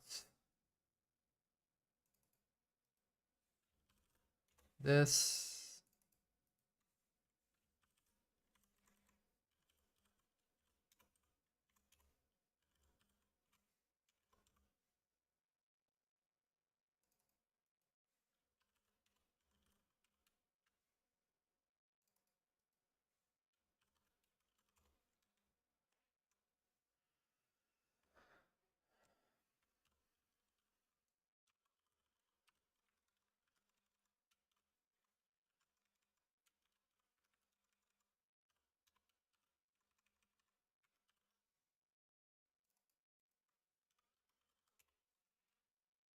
Oh shit.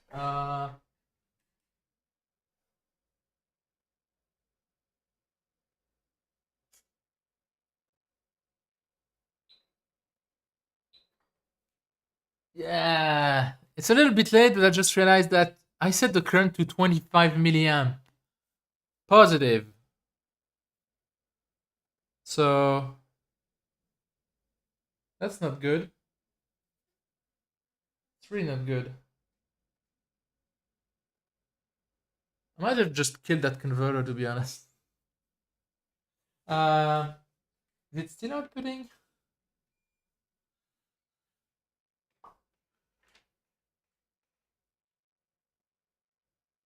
3.3 volt here.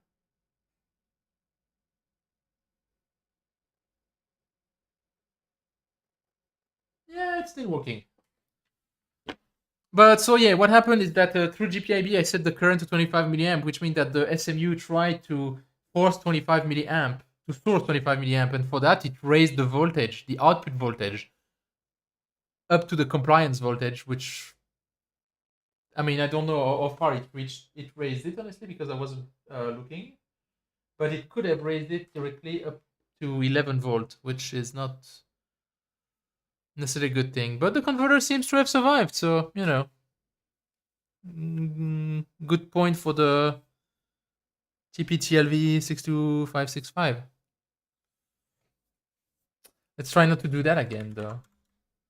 So setting the current to minus the set current. And then, okay, I'm gonna read the current of the 24. I'm actually invert all the current because I want them in positive. And I want to save the data points.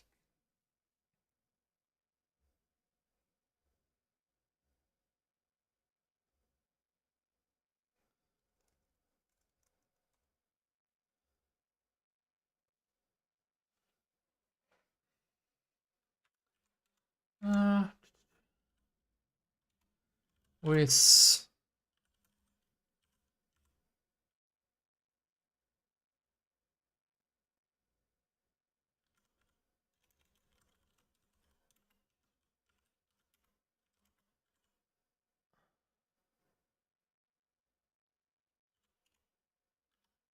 CSV, no, CSV writer,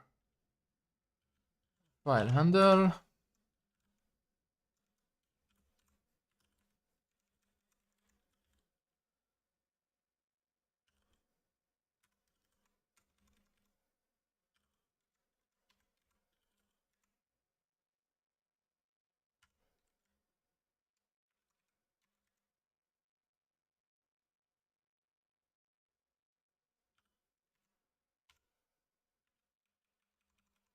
Something like this.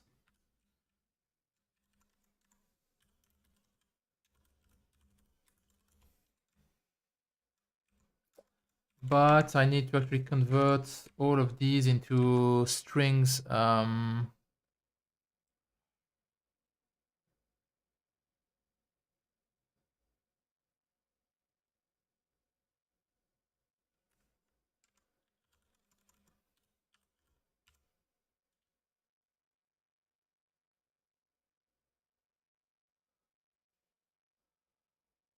M dot something like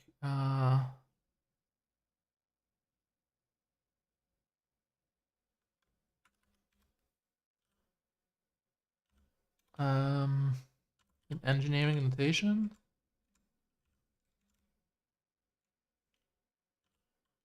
Engineering notation. Okay.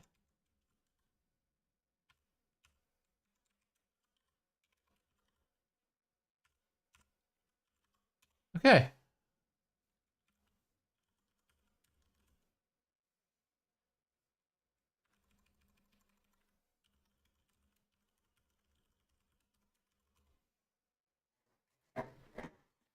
I'm gonna set the current to 0.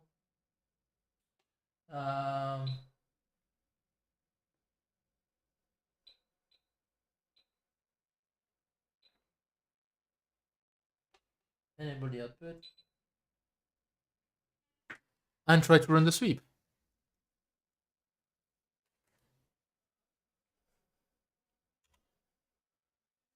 Okay.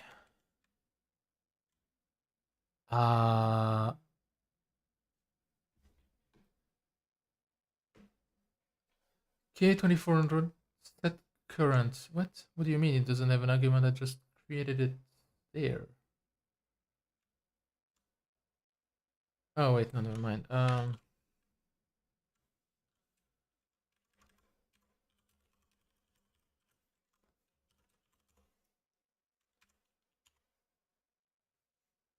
GPIB. Okay.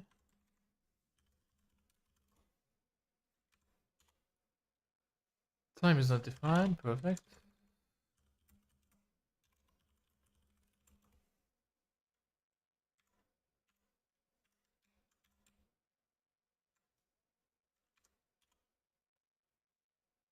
What?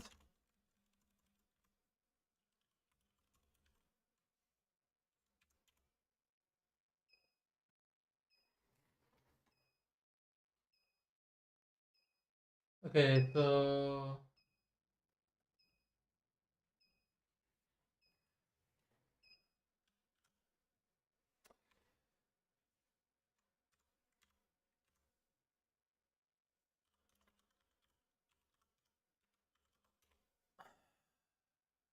forgot that. Also, yeah, set current divided by 3 because like I'm in milliamp. I definitely don't want to set it in amps. Okay, good thing I noticed that.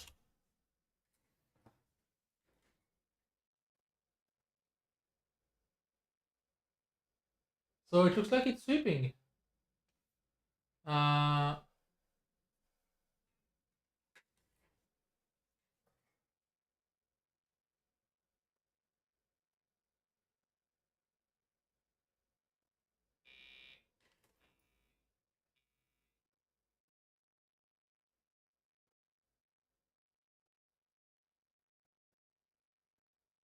Okay, so it only went up until 100 milliamp because the current selected range is not capable of doing 500 milliamp. So I'm gonna manually change the range probably. Um,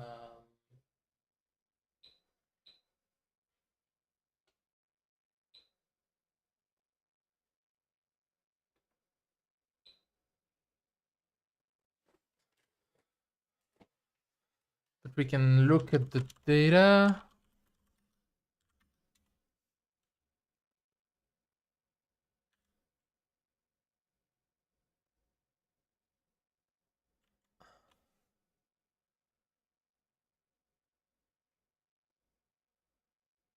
Yeah, that looks plausible at least.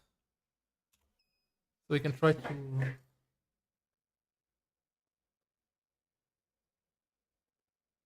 Okay, so something is not working because it's not sweeping.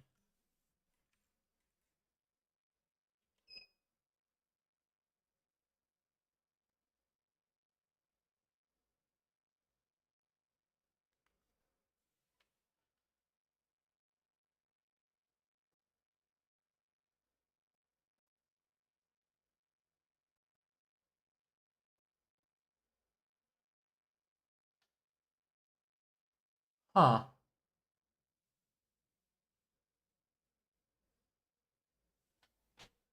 It's just stopping at what point? I'm not entirely sure why. Um, just hanging. Might be a problem in the GPIB communication. I'm gonna try to replug the connector better. Is that's a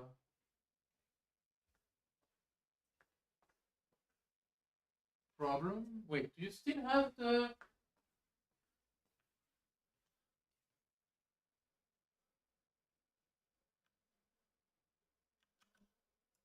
Ah, I've just noticed you don't have the view from the desk anymore. Nobody told me that. Damn. Because the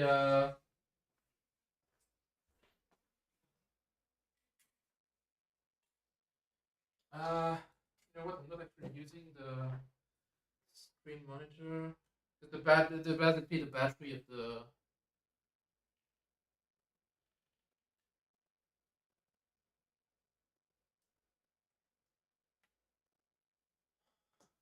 Yeah.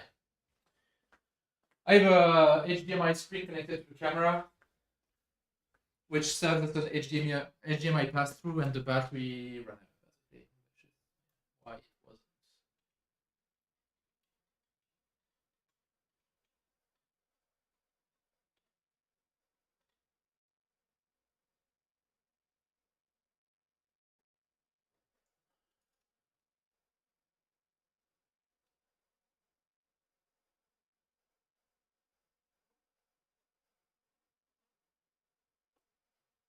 Yeah, tightened all the GPIB connectors. Let's try to rerun that. It's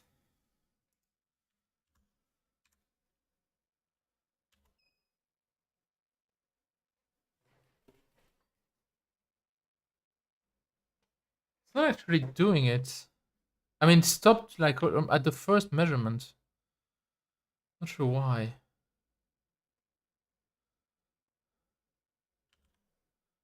Hmm.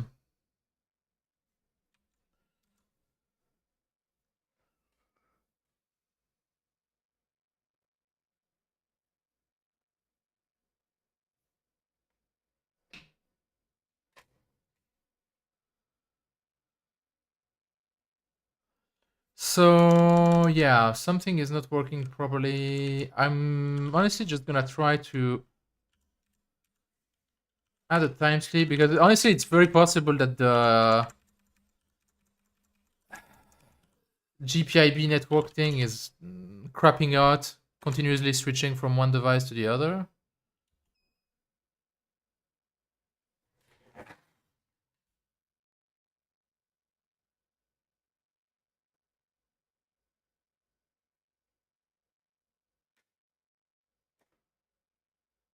No, it crapped out again.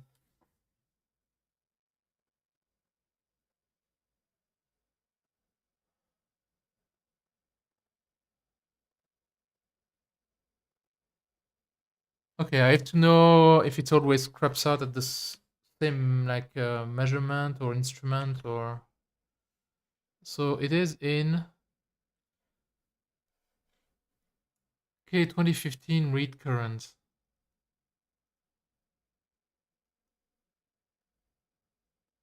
K2015 read voltage.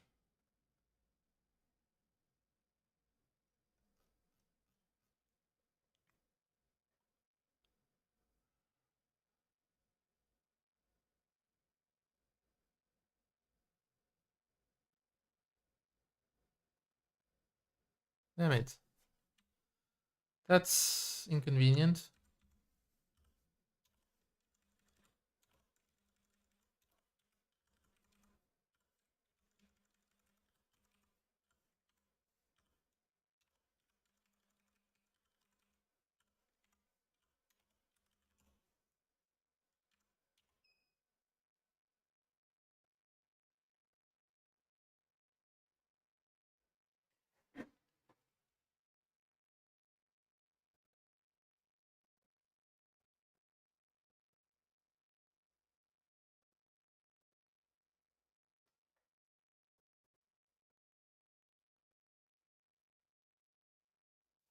Come on.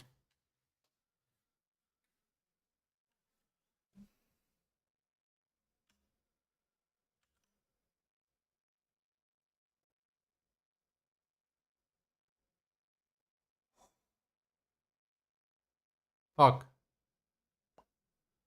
It just yeah, randomly stops, which kind of is inconvenient when you're trying to run a sweep, and it doesn't seem to be related to. That doesn't help.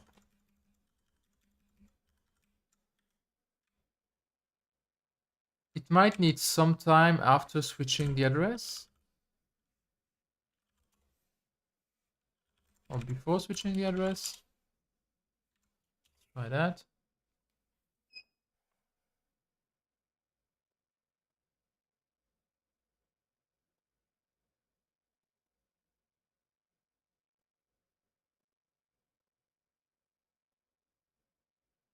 Okay, I just noticed something completely dumb here, but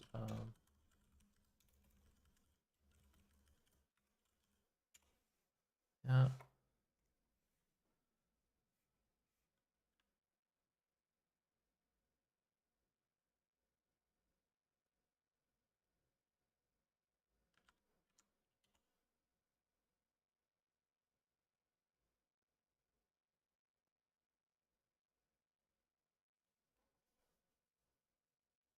Let's see if that's.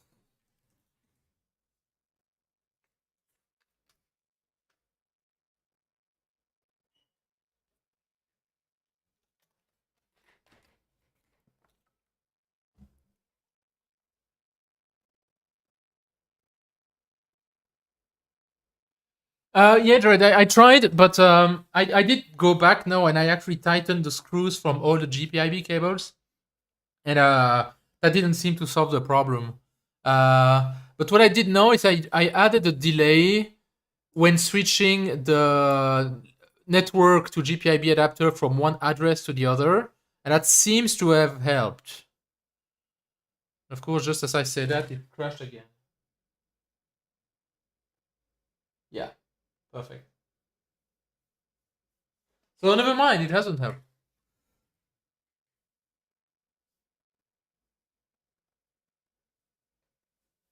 Yeah, I mean, I can see where it crashed when I do Control C. I can see that it seems to always crash in either in the read voltage or in the read current of the thing. I don't know if I have to do auto every time.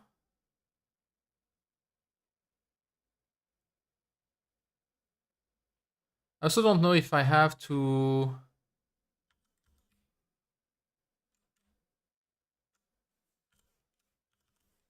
do this every time, the read EOI. What is read EOI? I don't remember. I know it's something I had to add for the Keithley 2400.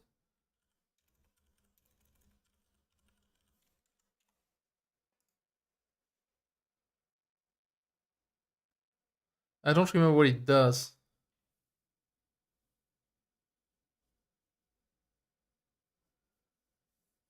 Well, I mean, Peter, like I'm using a network thing, so it's as far as Linux is concerned, it's a TCP socket, right? So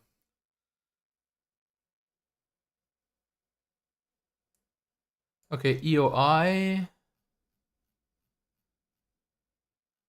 address. Oh wait, there is a secondary address.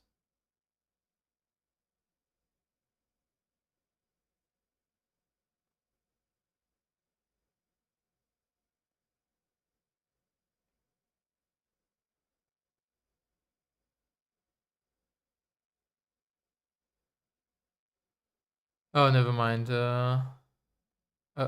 Wait.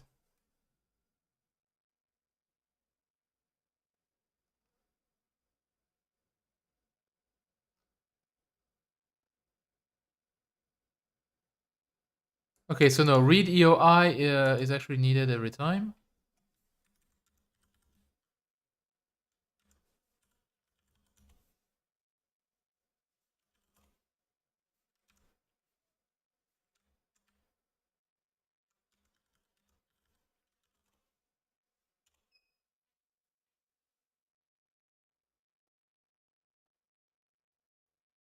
Oh, I mean, it's definitely a crappy firmware. I mean, like if you ping it, it responds twice to ping packets, so it's definitely not a great firmware. But I was hoping it would still.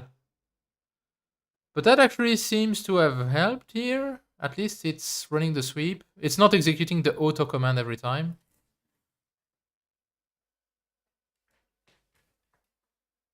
Yeah, it completed the sweep. Nice, nice, nice, nice. So now what I want to do is try to plot the efficiency. Um,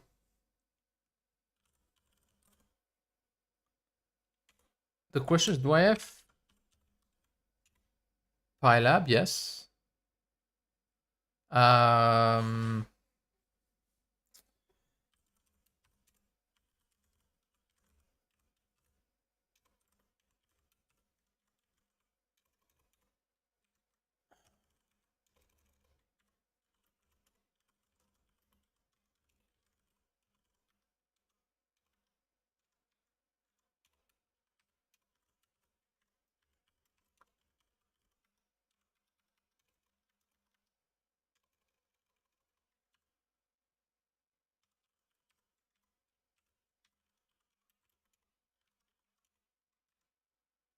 okay.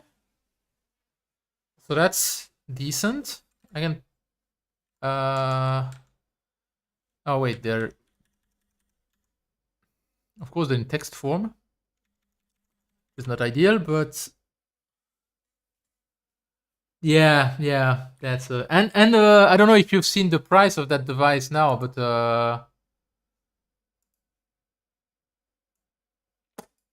500 bucks for something that which it's essentially a pick inside like something, and it has a firmware that's answered twice to ping. So yeah, I wish there was an open source version, but there isn't.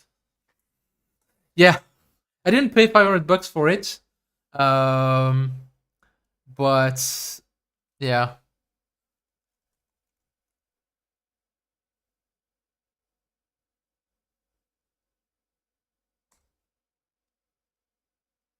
Let me actually see if I can actually find.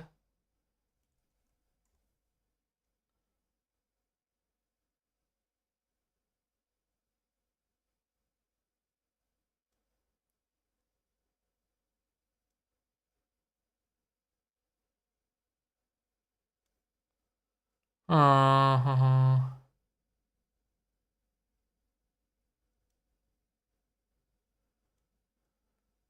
no, I can't find the.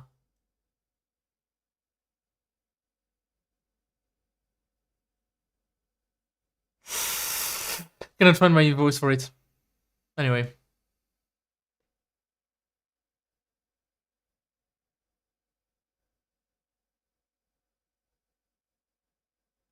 Uh, I don't think it has it, Jared. I think it's literally just like the.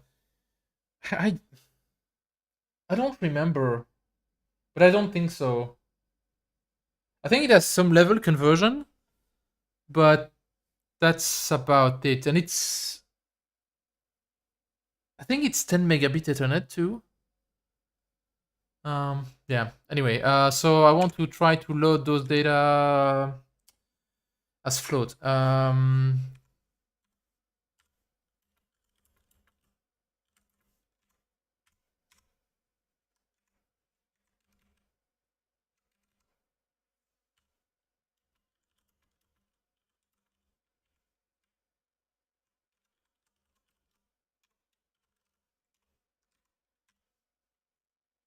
Okay. Yeah. No, actually, import numpy as np np.array. Okay. So the first value is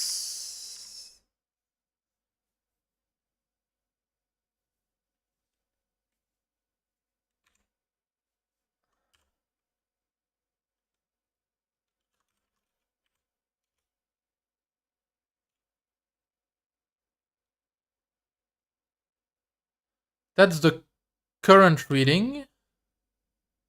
So if I multiply that with the voltage reading, that is the power at the load.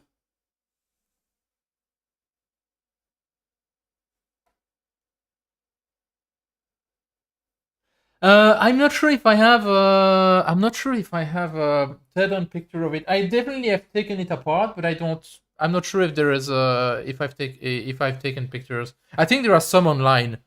Because I mean there's basically only the Prologix ones, and there is like the official HP one, which looks like a one of those boxes. Yeah. So that's the power at the input. If I divide that by the power at the output, which is data 3 multiplied by data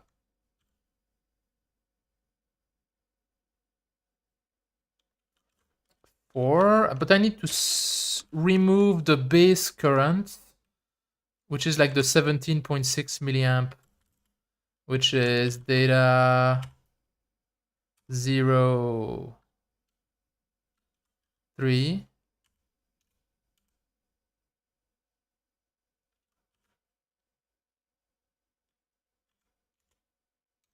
I forgot something.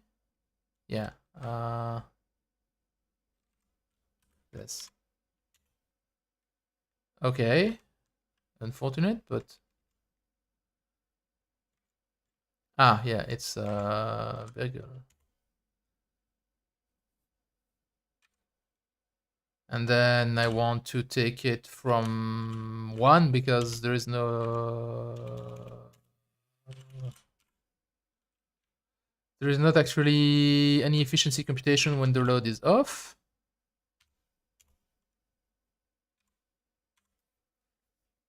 I think that's it. I think that's the efficiency. Now I want to plot that against the current. So if I plot this, and the current would be data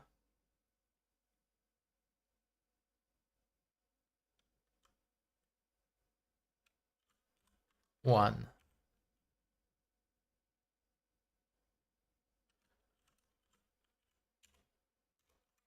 I screwed up a parenthesis somewhere.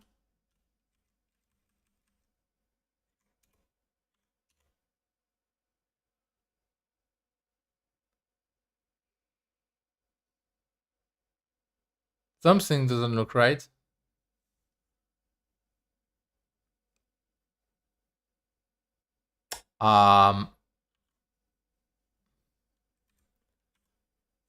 Do you need to give X first? I thought you give X after, but I might be misremembering.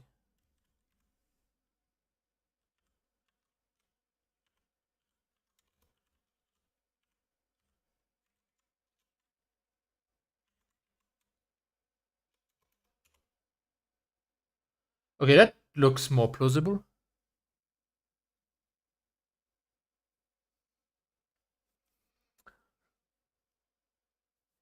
So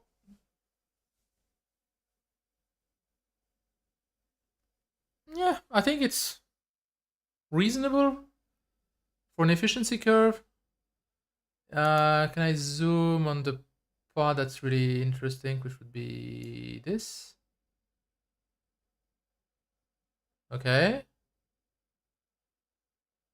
Oh, Okay, ideally I would plot it in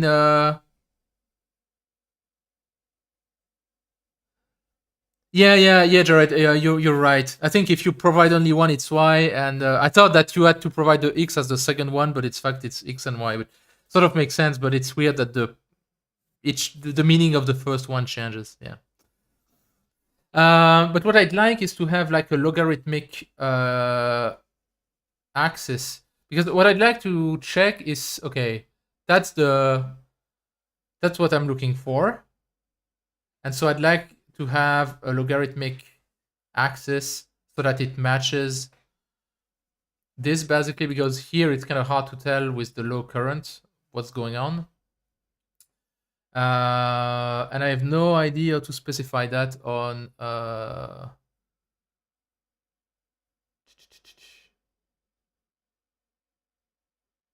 in PyLab.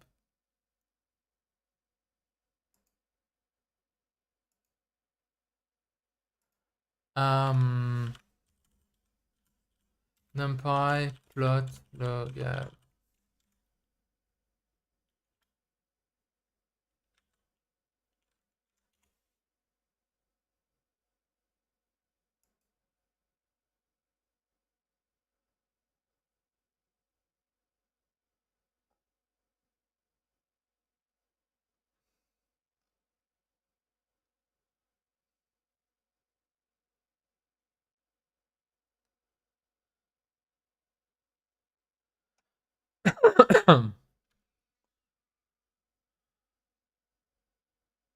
Okay. Set X. I'm guessing there's an X scale.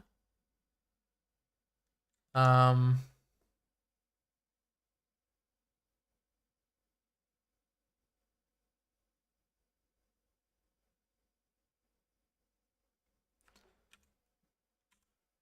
can you do anything with the? I don't think you can. I think I need to create like.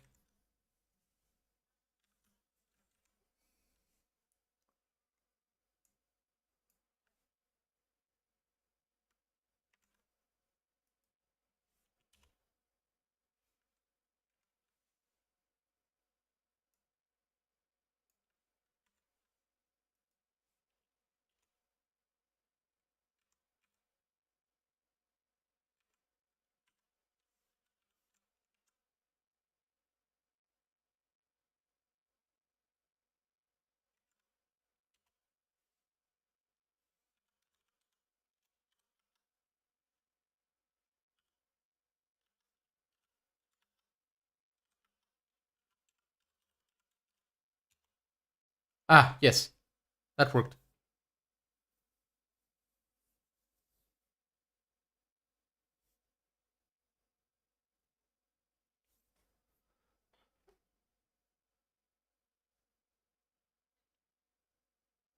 So I can close that one.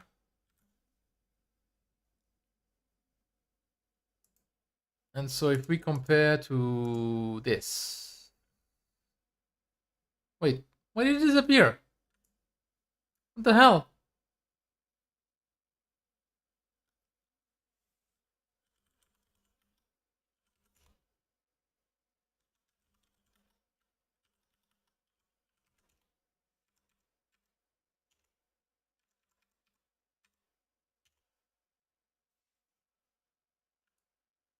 Come on! Fuck, it disappeared when I switched desktop for some reason. It seems to have crashed, actually.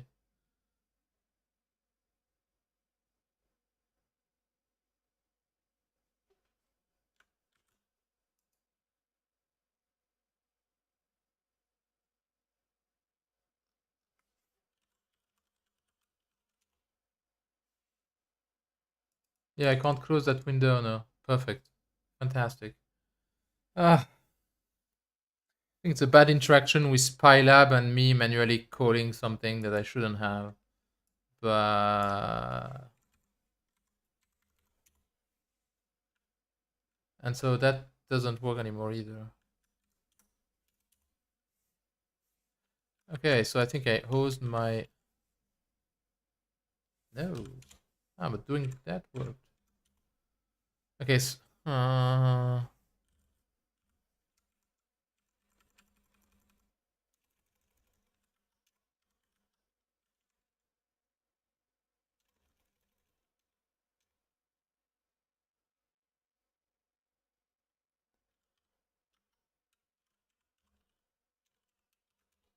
Okay, okay, that worked. Okay, perfect. Thank you very much. So yeah, doing it on PLT seems to have worked. Also, I know I can actually switch. Uh, so at 10 milliamp, we should be at 78%.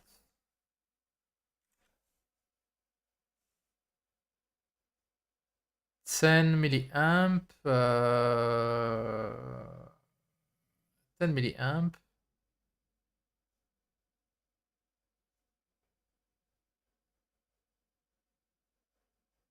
We're way higher than that.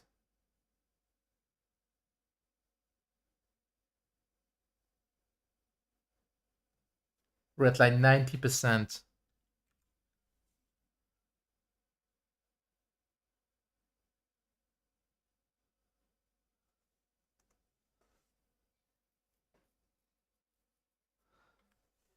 So it's definitely more efficient than this. Interesting. But it achieves a peak around 100, 200 milliamp. And here I'm peaking here at, yeah, slightly under 200 milliamp, like 180. And I'm peaking at 94%. And this peaks at maybe slightly higher, like 95. This is 200.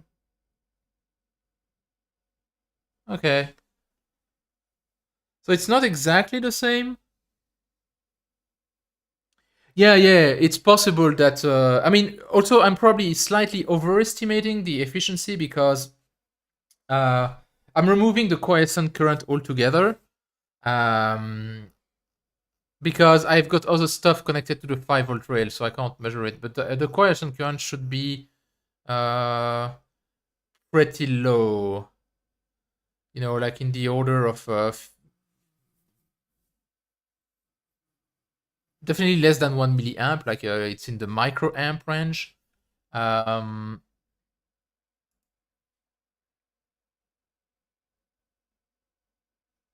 but at 1 milliamp, at 10 milliamp, it shouldn't really play that much of a role.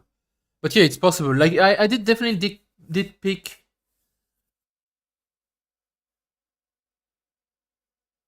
Yeah, no, electronic. That's exactly what I'm saying is that because I've got all the other converter and I've actually got one op amp somewhere else on the board that's on that rail. What I'm doing is that when there is no load, I'm measuring the base current and I'm setting it using it as a base and subtracting it, which is definitely not correct, and there's probably an efficiency boost that I get from there, so that might explain it. But I don't think it explains it um, like 20%. But it might be that yeah, I'm using a better inductor or a better diode than they are because I definitely the diode that I'm using is definitely overkill. Uh, the inductor that I'm using is definitely overkill. Sorry, because it's rated for like 1 amp or of current or something like that. But something I want to have a quick test is just because I only need the sweep until 500 milliamps. I want to manually test 1 amp, which really like I'm never gonna draw 1 amp from that converter, and in my project I never draw 1 amp of that converter, but I want to see if it works and what kind of ripple I get and stuff like that. I also need to add in the measurement the stats from the scope, which I haven't done yet, which I want to do yet, and then once I've got that in the script, we can just run the sweep on all the converters, which should hopefully be not too long. So let me manually try to get 1 amp out of the converter. So I'm gonna switch to this and I'm gonna re-enable the scope output so that we can see what the wave format looks like. So at the moment I'm not drawing anything and I'm gonna go to local.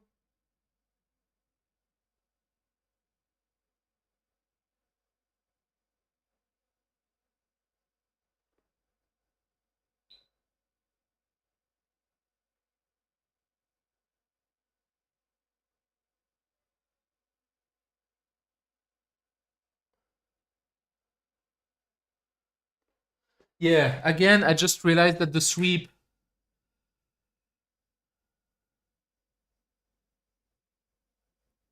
Oh, yeah, you're right. Electronic heel. It is the one we're testing is the one without a diode. So I guess a better inductor.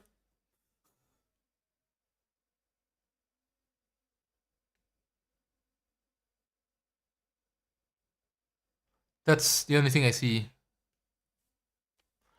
Um, yeah, something I've just noticed in the sweep is that because I'm setting the current to 0 at the end of the sweep,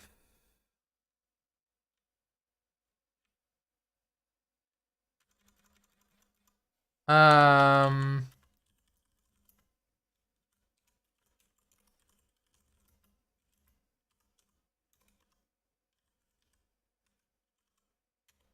it's actually forcing a voltage that I don't want it to force. So I'm gonna say that's okay. Like instead of 0, we always force like a very small current, which is gonna be like 1 milliamp or something, or 100 microamps, just as a safety. Because I just noticed that the SMU was injecting 5 volt in the output of the converter, which is not good. Which is why using a SMU as a dummy load is really not great, is because you can get in those situations where you really do something that you really don't want to do to your converter. But it survived, so that's good. So what I want to do is to do 0.5 amps. No, 1 amp, and try to enable it. Uh,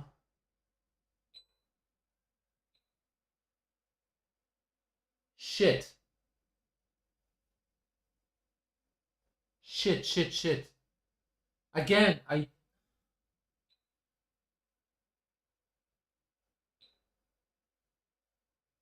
put 1 amp instead of -1 amp. The converter still seems to work, which honestly I'm really impressed about, because I've just injected 1 amp in reverse into its output, and it survived. Um,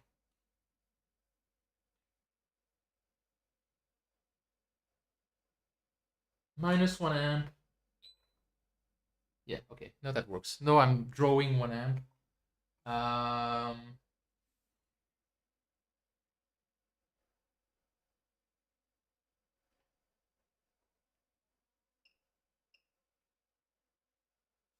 and so I'm drawing 846 milliamp from the input, and the output is, I mean, there's a peak to peak of like 50 millivolt, which isn't like super great. Okay.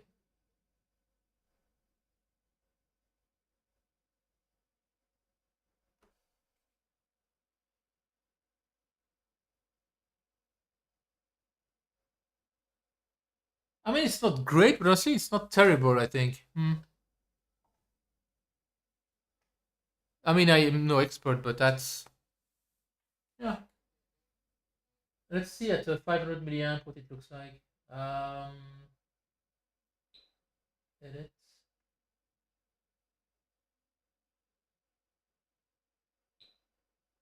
Edit 0, 5.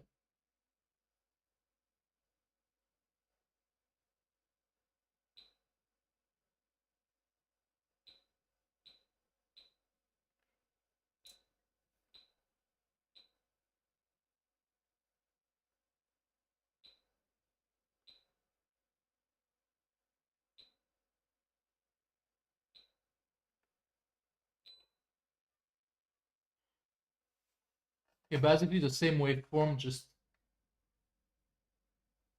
lower amplitude. That's pretty reasonable.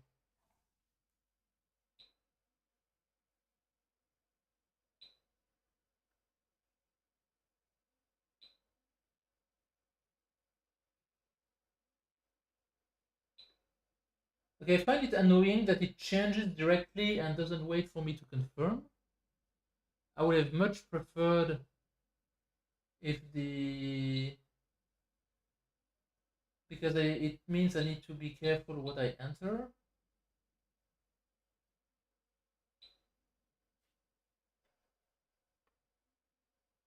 Okay, so you can see that that's much less continuous.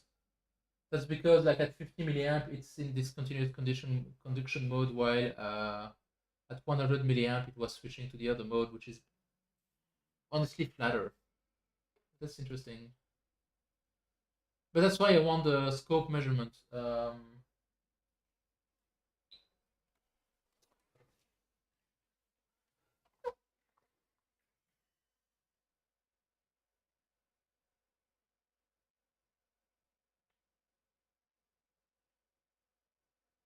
So let's try to get the scope measurement in the sweep.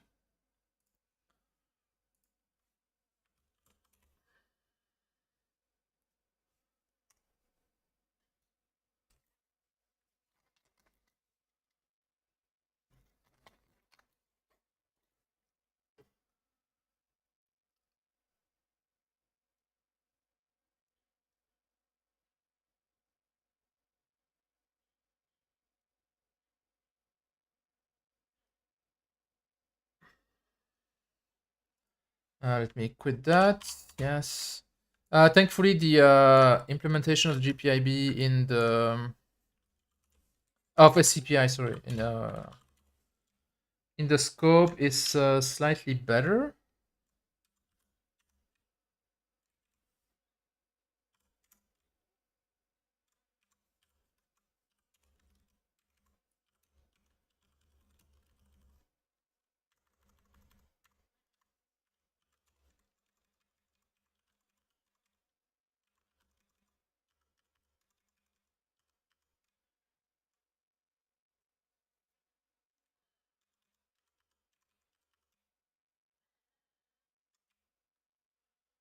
Okay.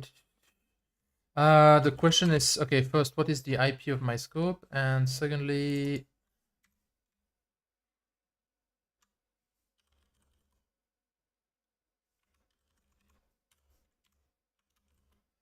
scope equal adjuvant scope 168 dot. I think it's 18, but I need to check.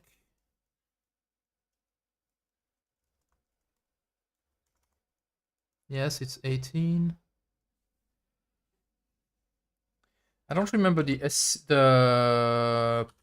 port for the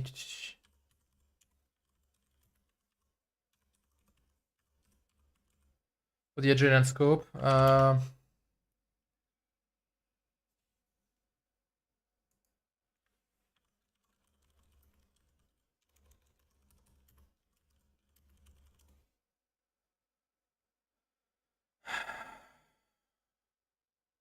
Come on.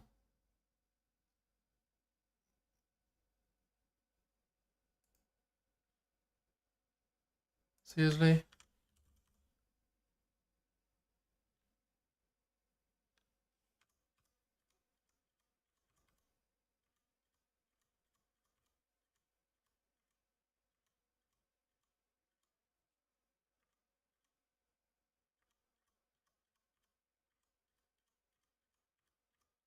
He's not gonna tell me. Are you kidding me? Does anyone know the TCP port to connect to for the Agilent 5025 maybe?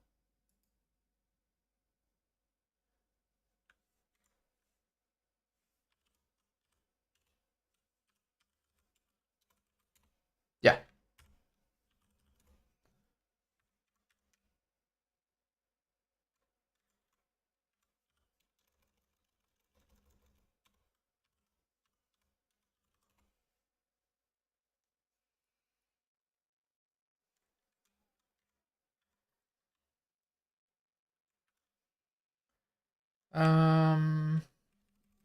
Okay, I'm gonna rename this sweep.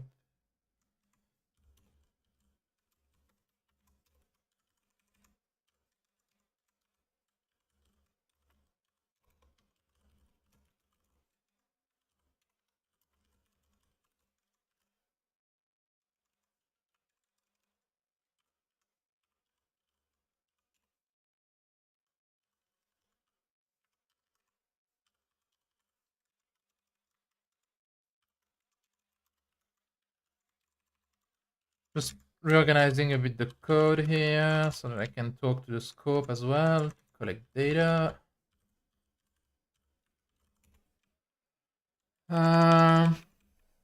Okay. Print scope.query. Let's see if that works.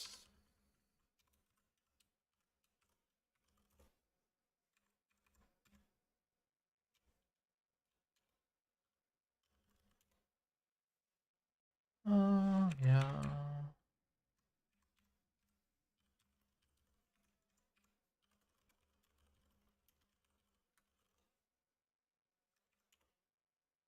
Yes, I can talk to the scope. So now I just need to know how to retrieve the measurement values. And I did open the programming user guide. I thought I did.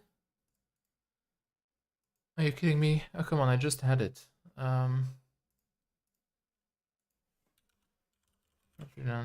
3000X programmer's guide.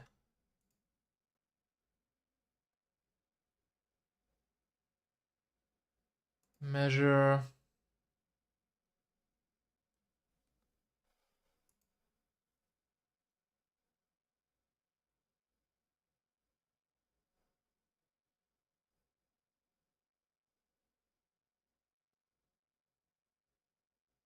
Is there a way to read the current measurement? I don't really want to change the...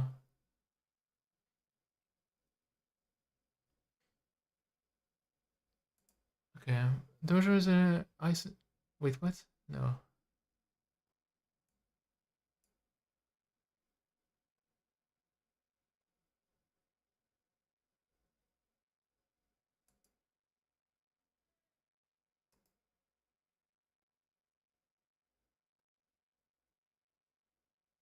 Yes, this. Measure results.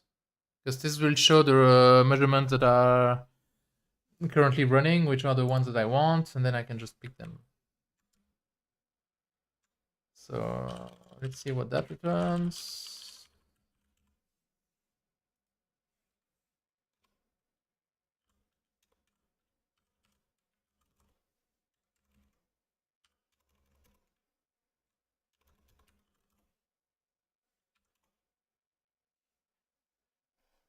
Okay. So I'm assuming that is the first one is...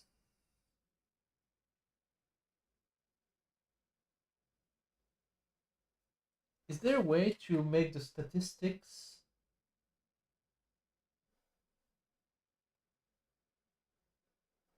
like over the last, I don't know, 20 values or so?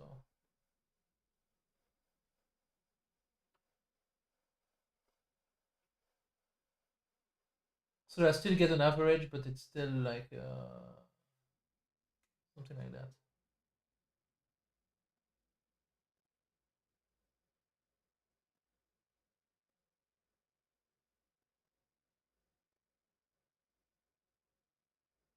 Okay, so the measurements are actually super slow.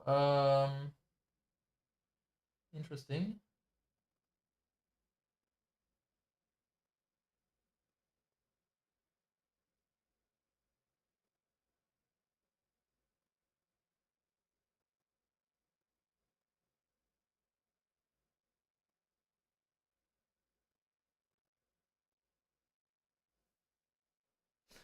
Okay, so I think I'll just take the last value, but I need to wait probably like 1 second for it to update.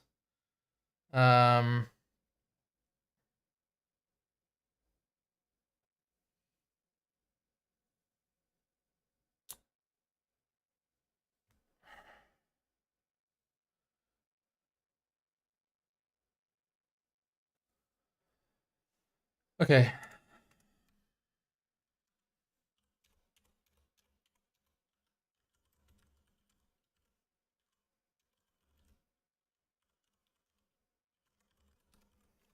Call this.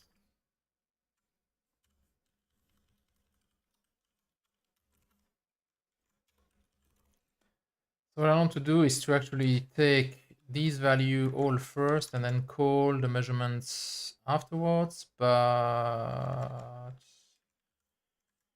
okay.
Not the prettiest code I've ever written, but I'm just trying to get things done just quickly because it's definitely getting long. So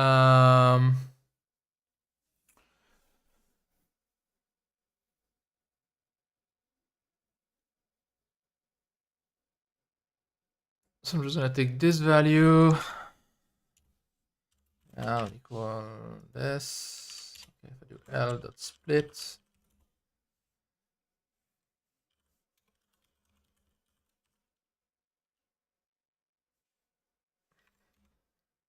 On this.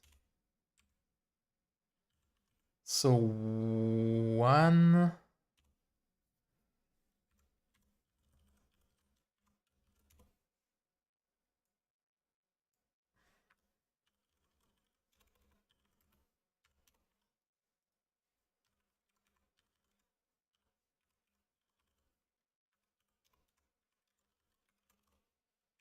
Something like that. So except it's not one. So 0, 1, 2, 3, 4, 5, 6, 7, 8. It's not L, it's data. Okay, so that should work.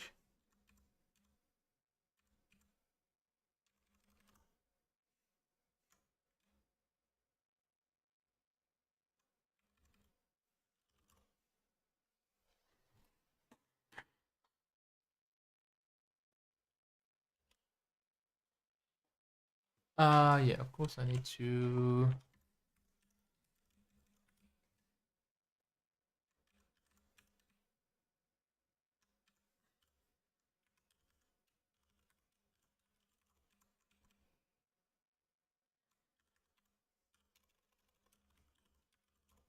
Okay, let's try this.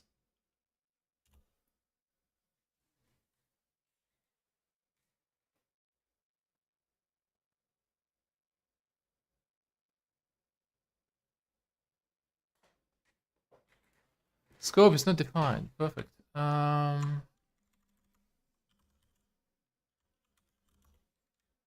So yeah, this isn't good.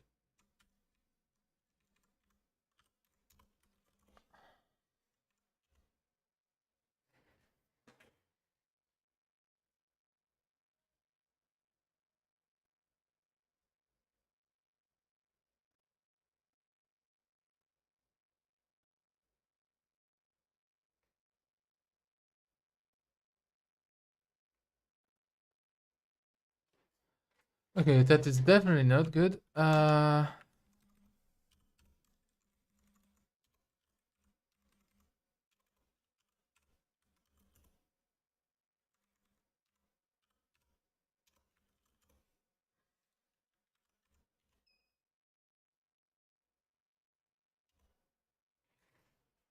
So yeah, the problem is I had a problem with the priority again. Oh my god, I'm sorry, Peter. Damn it.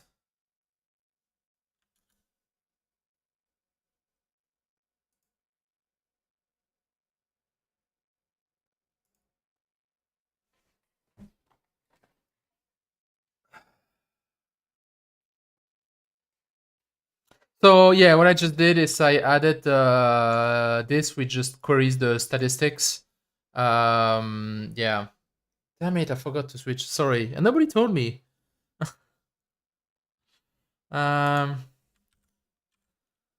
Okay, so what is going on now?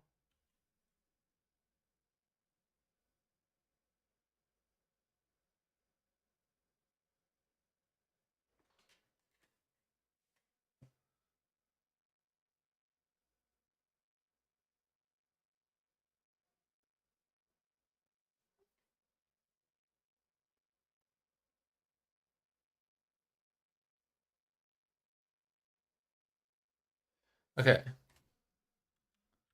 So I'm gonna stop it because it's actually I need to add a time sleep because it's really okay. Either at a time sleep or maybe I can okay, I'm gonna try to send a measure command and see if it waits. Because the thing is, like, at the moment I can see that the measurement on the screen don't update as fast as the sweep is proceeding, which means that they're not the measurement I'm getting and are not valid. So I need to either manually issue a measure command instead of just looking at this, so that hopefully it actually waits before returning the value. And what I want to measure is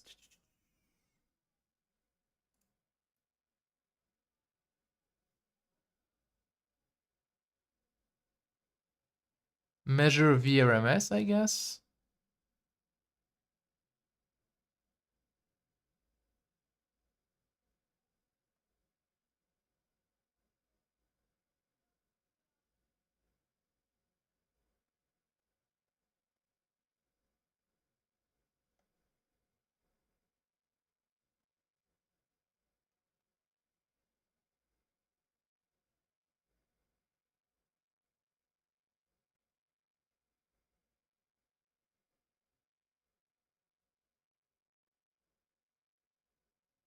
So if interval is not specified, display, yeah, okay, that's what I want.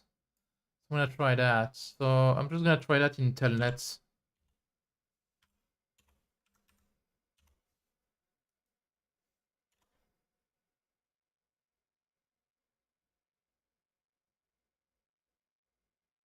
Okay, I don't. Okay, yeah, I do get a response. It just takes forever.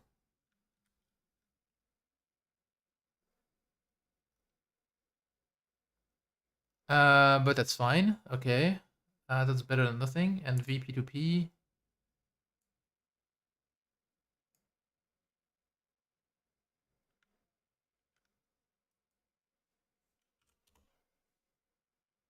$189.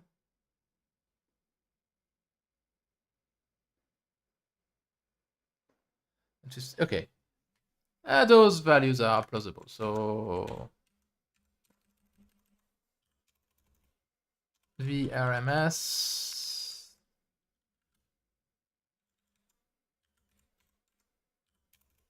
measure VRMS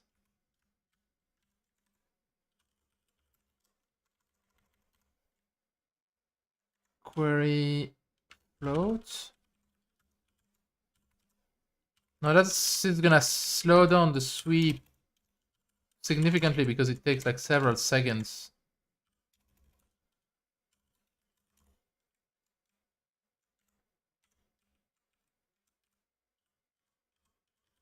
Sweep dot scope get VRMS and get VPP.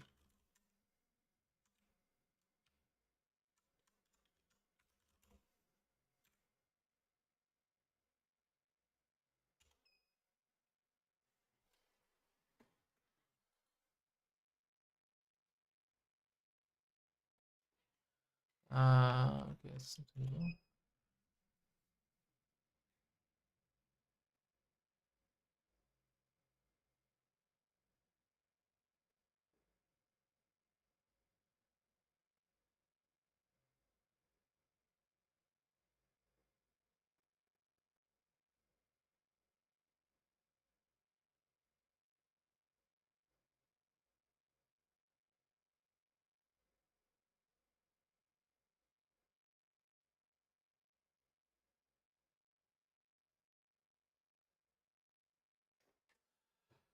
yeah, it's proceeding, but it's taking forever. So in the meantime, I guess I can moderate the channel because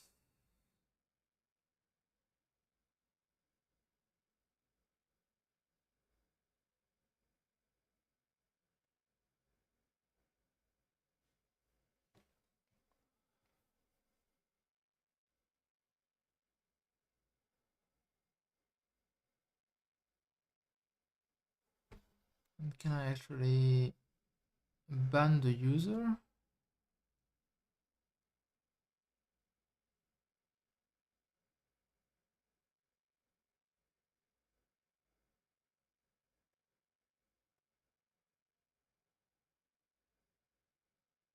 Okay.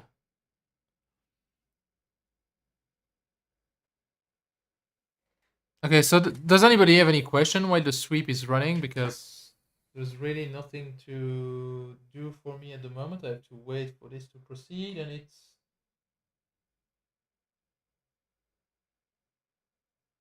it's gonna take a couple of minutes. I'm going to go grab water. If anybody has any question?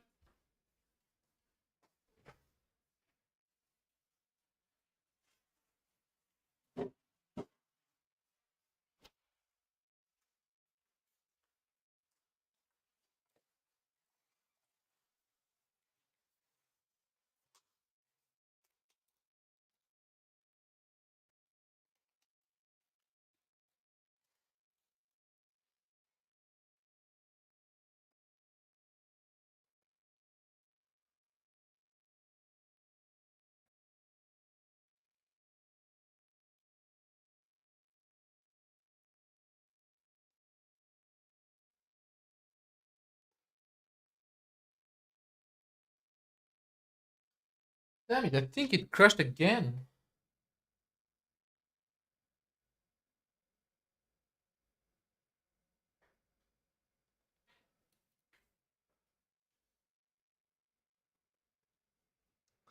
Ah, yeah, okay. So, well, I'm gonna restart the sweep because it crashed, and which is really annoying.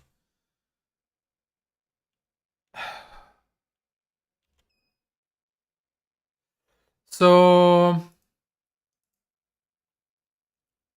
let me actually start KiCad again with the project.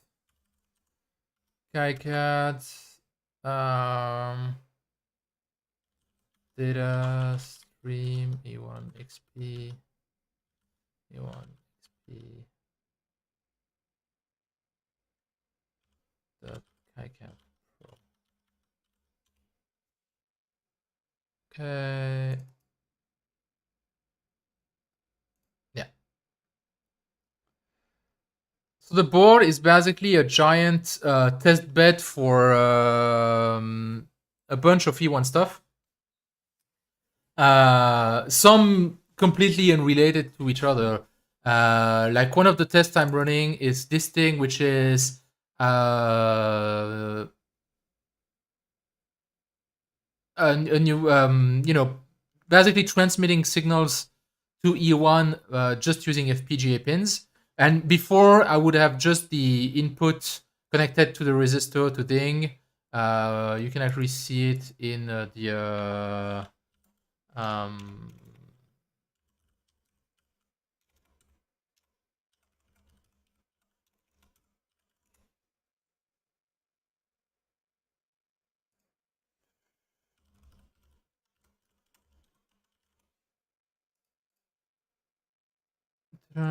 so if you look at the previous schematic, 1.1.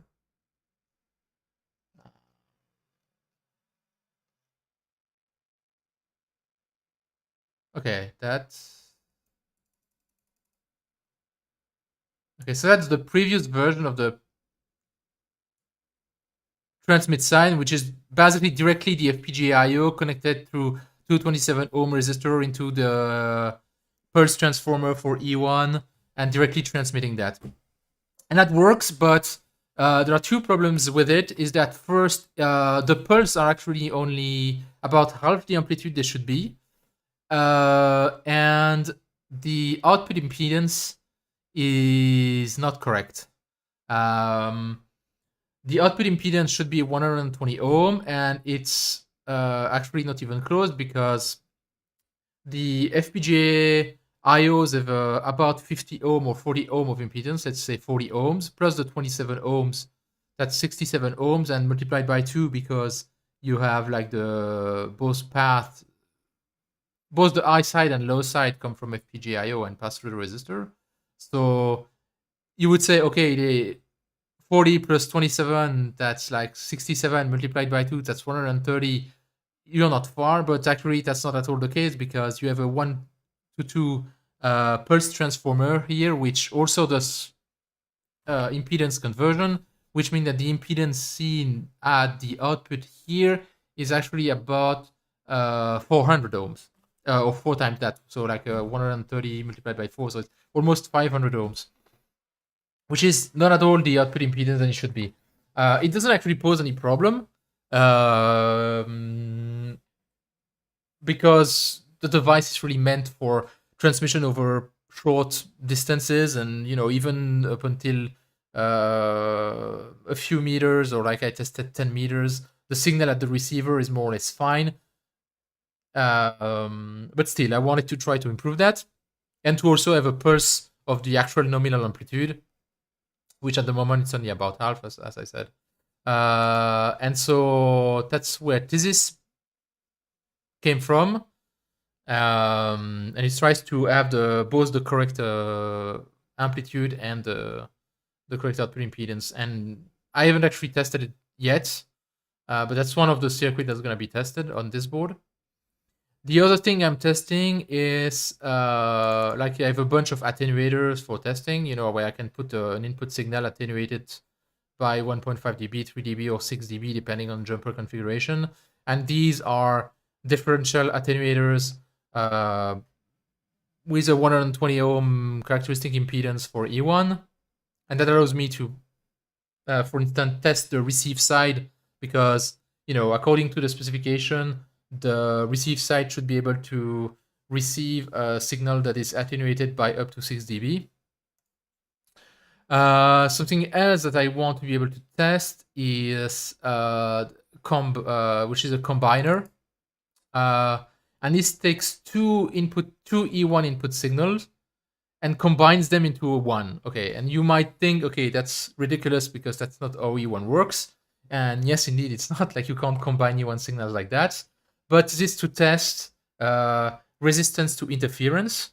Because again, going back to the E1 specification, you have to be able to feed a main signal and combine it with a signal that is 18 dB down nominally as an interferer signal, and that shouldn't pose any problem, and the decoding should still be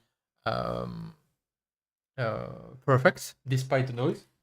Just checking the sweep crashed again. Like, it's annoyingly not stable.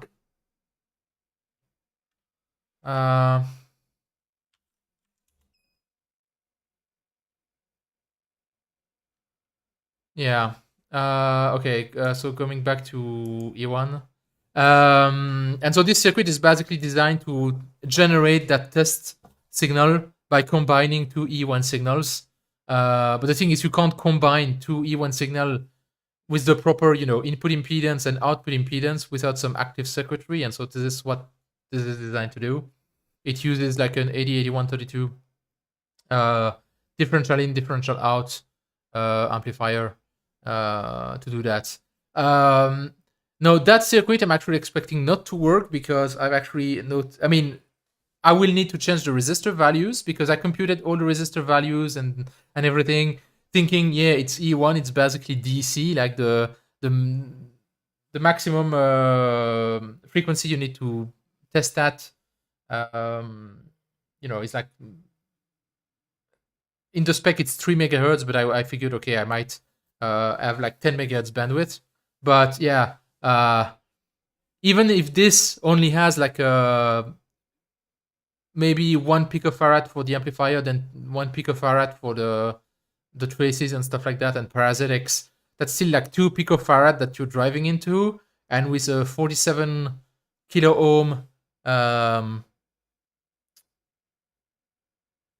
resistor in the past, that still creates actually a low pass filter that's like 1 megahertz or 2 megahertz, which is, yeah, too high. So I need to choose lower resistor values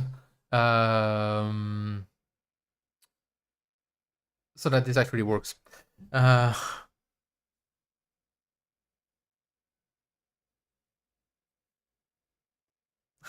well, yeah. So that's a second circuit that I need to test. And I've actually realized the same circuit with two different types of op amps to test both. This one, I'm not sure it's actually going to work because the output current of this is not sufficient. I mean, it's right at the limit, while the other one I'm pretty sure will work. And the other thing is this, which are if we look at the PCB, you basically have one circuit which is repeated like a bunch of times. And that's just because I'm testing different op amps, and because of component shortage, I couldn't get those different op amps in the same packages. So I had to actually duplicate the circuit with different op amp packages. Which is dumb, but yeah, that's what I could do.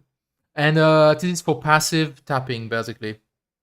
So that you can spy on the communication between two E1 devices passively, just extracting a very small part of the signal. And but then the problem is that that signal is too weak to be really interpreted. And normal LIU, line interface units, have um, have a special mode that introduced like 25 or 30 dB of gain in the pass to be able to support this kind of passive monitoring of E1 lines.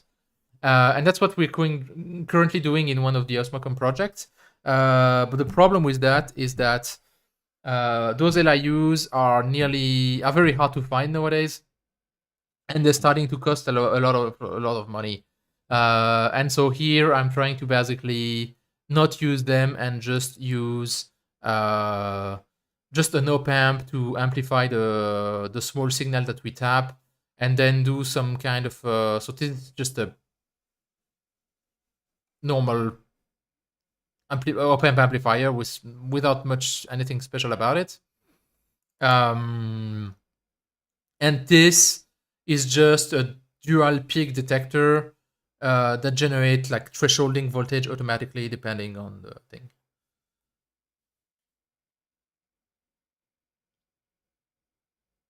Yeah, Joy, that's interesting. That's one of the tests. That's one of the things I want to test.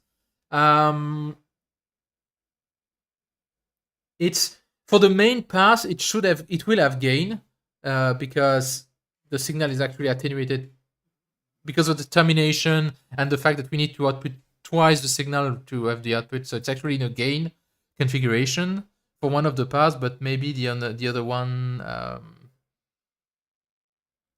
Electronic Hill, yeah, that's what I do in the Osmo, like in the ICE1 USB. I'm using the differential comparator of the FPGA. The problem is that when in the passive sniffing configuration, the signal you tap is really small. There is like a, you know, to do a passive E1 tap while still not perturbing the impedance and still being and still be galvanically isolated. This is basically what you do, and that's like the classic E1 tap. Is that you basically pass the signal through two 1K resistor and then through the transformer, so that the impedance change because of this is very small. But the problem is that the signal you get here is heavily attenuated by around 18 dB. And that doesn't work. Like the differential input on the FPGA cannot see that small a signal. There's too much noise, there's too much errors, and so it needs to be amplified in an analog manner, because just the digital noise that couples into it, like at that point here, the signal is only a few millivolt of amplitude. And so noise just couples too easily into it. That's why I want to use an op amp to re-amplify it in a cleaner manner, and then from that amplified signal I will feed it in the differential comparators of the FPGA using dynamic threshold generated by the peak detector. Yeah, I don't have it here, but I actually have a SPICE simulation of at least these circuits to see that they work and perform as they should. Okay, so unfortunately the sweeps isn't working because the GPIB is crashing and I don't really have any idea of why that happens, and I think the stream has been long enough. So I will stop it here. If anybody of you have any question or things that you want me to test quickly, ask now. But unfortunately, I can't run the sweep, which means I can't test the other converter in any meaningful manner. So I have to debug that, and that I have no idea how long that will take, and it's getting very late. So thank you everybody for joining, and stay and sorry for the technical issues, but yeah. Yeah. Mm. Yeah, Eric. I don't know. I I might do an impromptu stream tomorrow just because I have everything set up here, and honestly, like because if I tear down the setup, um, I'm not sure if I would build it again. Because yeah, like I had to build all of that. I don't have a proper streaming setup on my workbench, so I had to move a bunch of instruments and everything. So yeah, when I continue tomorrow after I've debugged the GPIB issue, I might do like an impromptu stream just to record it or something, like so that it's viewable and that people can see the actual results. But yeah. Yeah.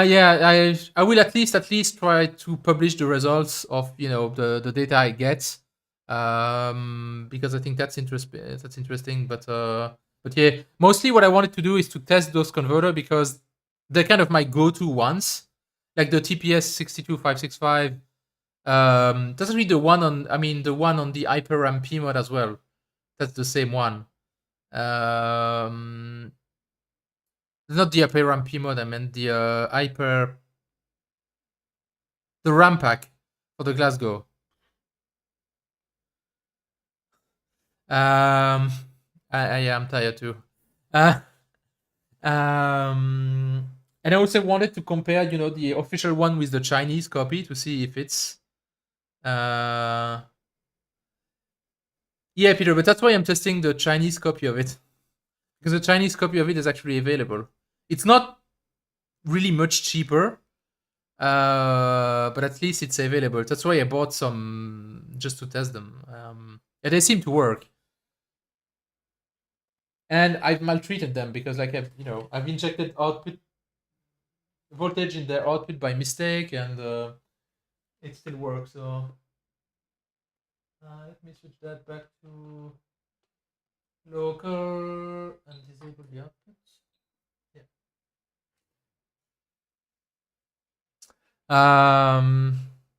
So yeah, I'm definitely interested in the result as well. So yeah, there you go. Again, if there are no questions, I will stop now, and I will be on the 1-bit squared Discord if you have any question, or that's probably where I'll post the follow up or stuff like that. So yeah. Okay. Bye guys. Thank you for joining.